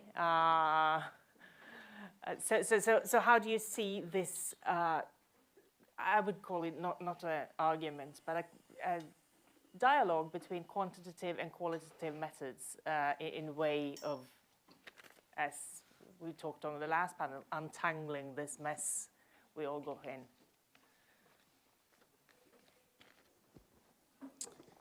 Thanks for that opportunity to respond. Let me first very quickly say a few words about myself and also steal 1 or 2 minutes to say a few things in general about the book, and then I'll get back to your question. So I'm Halvard. I'm a researcher at the Peace Research Institute Oslo. It's a privilege to be here. I'm so grateful to take part in this session. I have the deepest respect for Tor and your research over many, many years. As you alluded to, I'm no expert on the Sahel. I know very little about the drylands in general or about pastoralist systems. I'm the quantitative alibi, I guess, on this panel. I'm a political scientist by training. But even so, and perhaps because of that also, I've learned so much, and there's so much to appreciate in reading this book.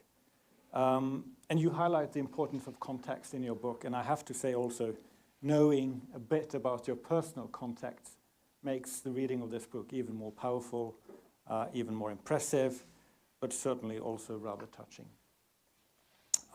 The book makes a number of important messages. I'm not going to go into the level of detail that I'd originally planned, but I would just like to very quickly highlight, and then I'll get back to your question. The first one is to debunk this long-standing myth about desertification in the Sahel, which dates back to the colonial times, and I really, again, appreciated reading this, going through the history of perceptions and beliefs about how either desertification is ongoing or there is an imminent risk of that. More recently, also because of climate change, earlier perhaps also because of misperceptions about local livelihoods and overuse of resources, for example, in addition to demographic changes.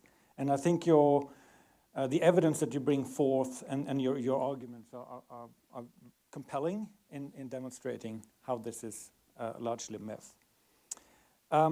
Then you also move on to the climate conflict narrative and point to that as a second myth, or at least a very severe simplification of complex realities, whereby conflict is not predominantly driven by climatic factors, not in general, and here you refer also to some of the quantitative research, but also zooming in specifically on Sahel and Mali. There is other factors that are seen to be much more important, these contextual, political, and historical factors, perceptions of marginalization, for example. Again, a powerful argument, really important to get out there. And then lastly, what I think is your main contribution in this book, which really is this emphasis on the historical and the political context, and how, focusing on contemporary conditions and climate change, which for many, many reasons are a severe reason for concern, even so, is misleading if we interpret the conflicts and the going-ons, only through a climate lens. And I think, again, your book is really compelling. I have some thoughts about roads not taken, and about areas where I think arguments could have been made more clearly, but I'll leave that for perhaps the discussion if there is time. But then you alluded to this disciplinary differences. I have to say that I'm a strong believer in complementing quantitative with qualitative or qualitative with quantitative research. Tor and I have actually worked a little bit together earlier. In fact, what little insights I have from the field in sub-Saharan Africa is through our joint trip to Tanzania 6 years ago or so, maybe more, I don't recall. But I absolutely agree with what Miriam and Ibrahima talked about when, really praising the value and the richness of ethnographic research. I absolutely believe in those methods if we really want to understand what's going on the ground. And then, of course, me being trained in quantitative methods, being used to comparative studies, of course, still would like to lift up the sights a little bit and reflect on the external validity here. Could we do similar studies elsewhere in order to try to tease out what's unique about this case and what are perhaps commonalities that we could, in fact, use as input factors to predict other future cases, for example. But in general, I do not see the nature of Tor's work or some criticism of quantitative research as a big problem. I largely agree with that because each methodological approach has its strengths and its limitations, but I agree and I believe in a combination of methods.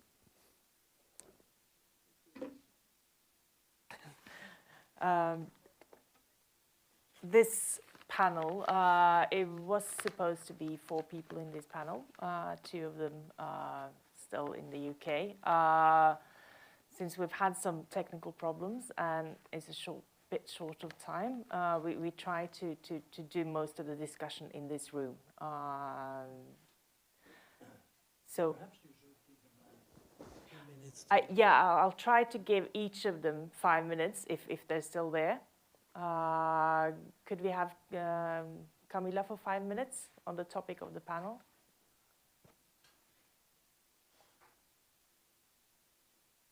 Hi. Yeah, I won't take 5 minutes because I think I've covered a lot of the ground so far. So if one's looking at the kind of tenacity, the persistence of desertification as an idea and as a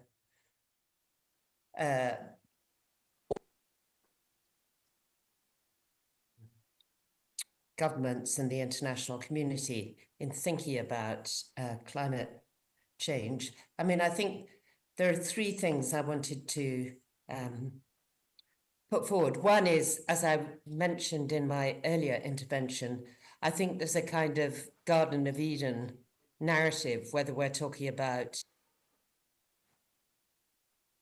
or equally, whether we're talking about the Highlands of Scotland, which are sometimes presented in a kind of romantic and wonderfully wooded fashion, which doesn't bear up to examination of the evidence, but which serves a whole set of both cultural and political purposes. So I think you've got that in the background. I think you've also got, if we go back to the Rio Earth Summit in 1992, you had agreement of the climate change and the biodiversity conventions that were very much pushed and responding to the interests of Western countries who the importance of biological diversity. And so you then had a group of African countries who felt that their particular interests and needs hadn't been properly taken into account. And so that's why you had initiation of a convention to combat desertification, compensation or an offer to African countries in exchange for them supporting the other 2 Rio conventions. And then whenever you get a big international structure like a convention, there's a whole industry of activity at government and at non-governmental and at private sector level that can kind of latch on to that vehicle and groups, both financial but also scientific. And then I think the third element which keeps on coming up is the whole question of who holds power. And from colonial times onwards, very well described in Tor scientists who've sought to demonstrate the advance of the desert. And they're not put off when they go on this tour and find that, in fact, it's been raining very, very hard and nobody in the villages that they meet actually can recognize this process of desiccation. Priority of science of taken up by national elites continues to have huge power because it allows you to exert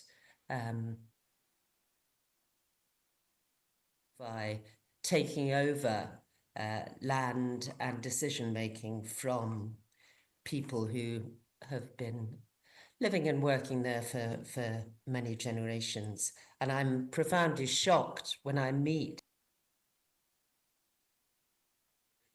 some of my Malian scientific experts, you know, who adopt a very strong line on the traditional backwardness, the unchanging nature of peasant agriculture, which means that it's up to those in Bamako to make decisions about what should happen and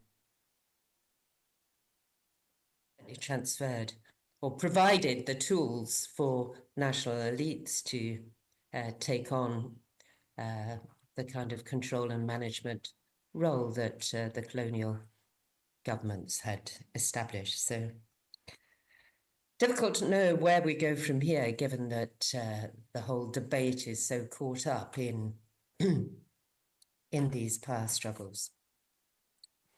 Thank you. Thank you. Selby.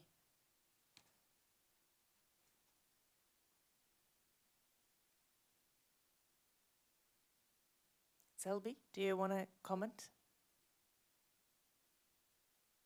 Yes, great. I'd be happy to. Sorry, I didn't hear you there for a moment. I think what I want to say very much echoes what Camilla has just said, but I'll say it through a different example that takes us out of the Sahel slightly. So where does the Sahel, where do the narratives that we've been discussing, where do they come from? What's their genealogy? What's their discourse?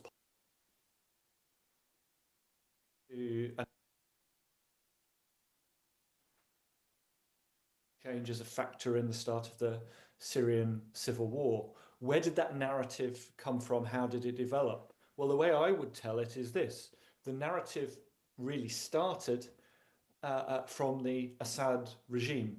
It started with the Assad regime saying that global warming was responsible for a drought, which was, by their narrative, the main cause of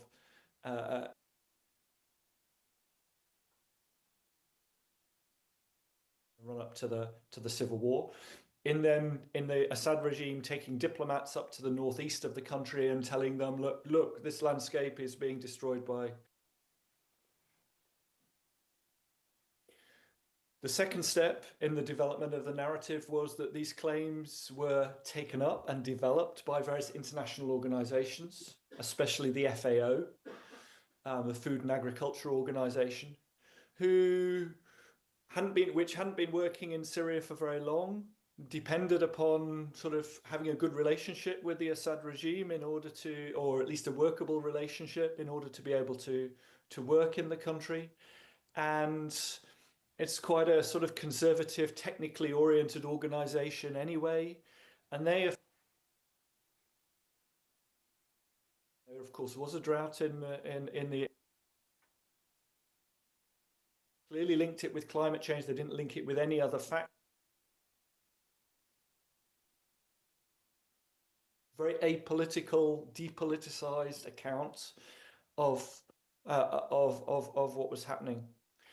Then the third step, these accounts, once this account had been sort of found its way into UN reports, it had a degree of legitimacy as far as international and Western media are concerned. And Western media drew upon it. They went to the areas and took snapshot pictures of parched fields and what looked like desert. And the drought narrative then became and very simplified accounts linking with, well, the UN says this, it must be true, appeared in Western media. And then on the back of this, there are a number of academic publications, environmental science, but which drew upon a little bit some of the media representations of the social dimensions of what were going on, which then in turn get taken up by international, especially Western environmental campaigners, and might make their way right the way up to Barack Obama and the UN Secretary General. So you end up having a narrative which starts off reflecting the sort of interests of the Assad regime in saying that this crisis is not of our making, being reproduced at the upper echelons of power globally. So I guess what I'm trying to say there, and this echoes what Camilla says, you have very complex and explain how these narratives, where they come from and how they get reproduced, and also echoing post-colonial politics at work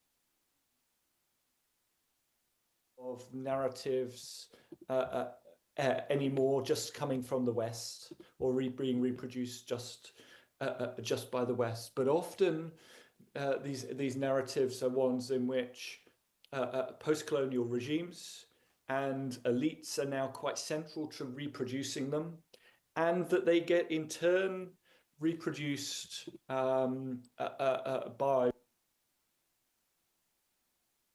sometimes because they don't know, sometimes for political reasons because of the alliances that they want to build, and in which people who question some of the Malthusian or more environmental determinist narratives can get criticized for being imperialist in that context, even though those narratives had colonial origins. So very complex. One final quick thing to say, if I can, to link with some of the discussion that there has been before. I actually very much agree with quantitative and qualitative work. I think quantitative work provides a way of trying to get a grip of the multi-causal nature of our realities, a different way of doing so. Some scholars on climate security issues do it in relatively unnuanced ways that can lead to very bold headlines and findings. I don't think Halvard's is one of those by a long way. And by the same token, I think we need to recognize that there are qualitative researchers or scholars who are not nearly as sensitive to context as Tor is in his work, and can lead to some pretty unnuanced claims as well. You get claims from qualitative researchers sweeping claims that climate change is going to be the main cause of genocide in the 21st century, for instance, coming from qualitative researchers. So I don't think that is the distinction, and I think there's lots that can be drawn upon from one another in recognition of complexity. And just a final linked point on this that I would make, in terms of government, I try to get away from thinking that government, including Western governments, are just homogenous in terms of how they approach these questions and sensitivity to complexity. My own experience of dealing with government and international organization actors is that lots of people working within them are researchers, that lots of them are very aware and sensitive to complexity. And not only because they may be sort of smart and well-informed people, but because dealing with politics makes that much clearer than when one is sitting in one's office doing academic work. So at one level, I find that, and I think there's plenty of room for people in government to take on board the type of things that Tor says in the book, and I think those type of arguments and arguments that I myself have made often receive sympathetic audiences. In some respects, people in those contexts find it easier to get to grips than quantitative research.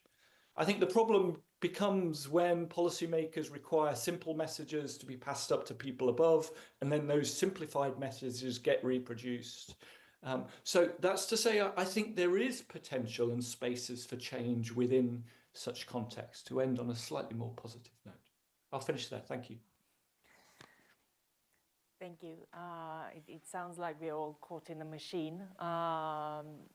So the question then will be, how do we have any strategies to get out of these narratives, out of these machines? Tor, do you want to comment on that?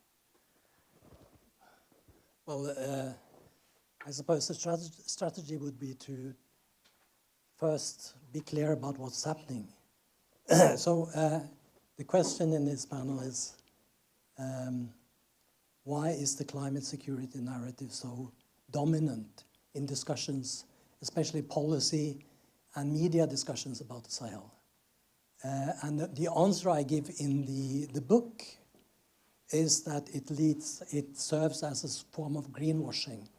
You know, that Western governments can pretend to do something about the climate by focusing on issues in faraway countries, such as the Sahel.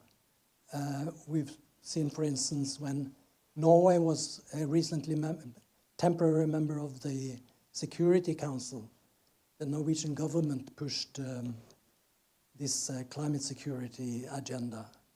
And we've seen it from other governments as well, working and focusing on the climate security agenda in the Security Council. We've seen President Macron at several climate summits trying to get and promising, billions of dollars for this Great Green Wall project, and trying to get other governments on board. So my argument in the book is that this basically serves to take attention away from, to pretend that you're doing something with climate change and take attention away from necessary measures at home. My voice is waning now, but I would just like to perhaps, I'm not saying this in the book, but perhaps we could compare the climate security narrative with Orientalism. Edward Said, who was this Palestinian professor of English literature in Columbia University in New York, he wrote this book, Orientalism, that came out in 1978, where he went through basically how the Middle East had been, the Orient or the Middle East, had been presented in European art, mostly, during the last 100 years or so. And his argument was that this was, full of stereotypes and myths, and he said that, these presentations said more about Europe than about the Middle East. And I think we can use climate security in the same way. Climate security says more about European or Western politics than it says anything about the Sahel.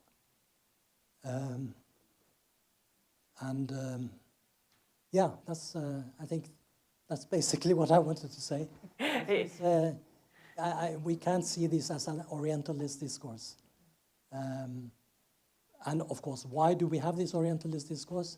Obviously, there are, colonial and neo-colonial linkages here, roots in the colonial past, but perhaps there is also a bit of racism. But I mean, these questions are difficult to investigate, difficult to get clear answers on. And I put this question up because I'm curious about the answer myself. So these are just some tentative ideas from my side. Thank you. We're out of time, but if you want to comment on, do you want to have the last comment, or? In an event like this, I think it would make sense for Tor to have the final word. So either we let him speak again after I say something, or we can draw the line here. I don't have that much more to say, actually. you know, we can continue to talk informally later on. But you have more to say, so please go. I have many things to say. Yeah. Well, okay, so let me end on quickly on one thing to build a little bit on what you said, and also partly on what Jan said. So the question for this session is, why do these narratives, and in particular this climate security narrative, continue to survive and exist when evidence would seem to speak either against it or at least would suggest to keep a much more moderate and nuanced approach to the issue of climate and security? And the first possible response would be that, well, the climate security narrative is surviving because it is reflecting the truth. And I think Tor's book shows that that would not be the case, that much of the scientific evidence would not seem to support very strong claims that we sometimes hear in policy circles. And the second possible answer would be that, okay, so maybe the climate security narrative isn't consistent with the truth on the ground, but it represents the beliefs among decision makers, among agents in policy and practice. And again, Tor's book largely shows that that is certainly not the entire answer, because again, science provides evidence that would suggest otherwise, and science is informing policy and practice. And so to a large extent then, it would seem that the narrative continues to exist because of convenience, because of other agendas or priorities. And I think that is the main claim in Tor's book. And I'm sure there is a lot to it. I would just add one additional explanation or interpretation which draws on that a little bit, but perhaps also takes on one of the two alternative responses that I just outlined. And that is that we're dealing with very complex issues here. At the same time, while Jan mentioned how policy makers and policy communities sometimes may appreciate and relate to complex and nuanced stories, often they also are in need of simplifications in order to sell their policy, right? And science also, in order to be taken up by policy, sometimes need to make simplifications. And if you look at science and the evidence, scientific evidence on connections between climate and conflict, it isn't entirely homogeneous. It is possible to find evidence, if you like, or studies that come to different conclusions. And so I think partly the reason why narratives like the climate security narrative continue to exist is also that it is possible to find science to support your argument. Either you're a strong believer in, you know, a causal link between climate change and conflict, or you are very skeptical towards any link as such.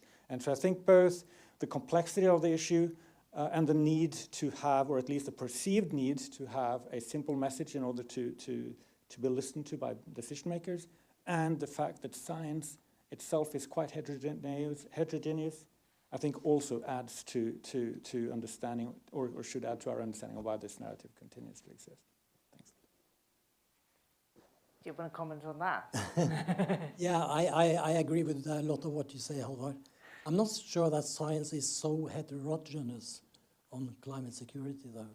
I think, you know, I mean, you've been in debates with, and I've been in debates about this. I think most, you know, good studies go against or criticize or undermine the main tenets of this story. But anyway, I think we are more or less finished. So I would just like to thank everyone for attending. It has been.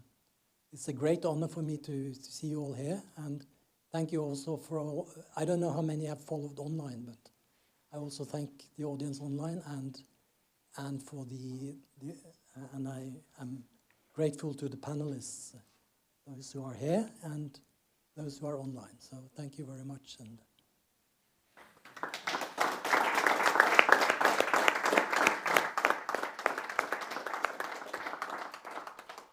So thank you to Arva so much, and to all the panelists on behalf of all of us at the university, at Landsam, and especially at Nordagrek for this really nice seminar and for this wonderful contribution to the literature. So yes, thank you so much, and this is just a small token from all of us. thank you.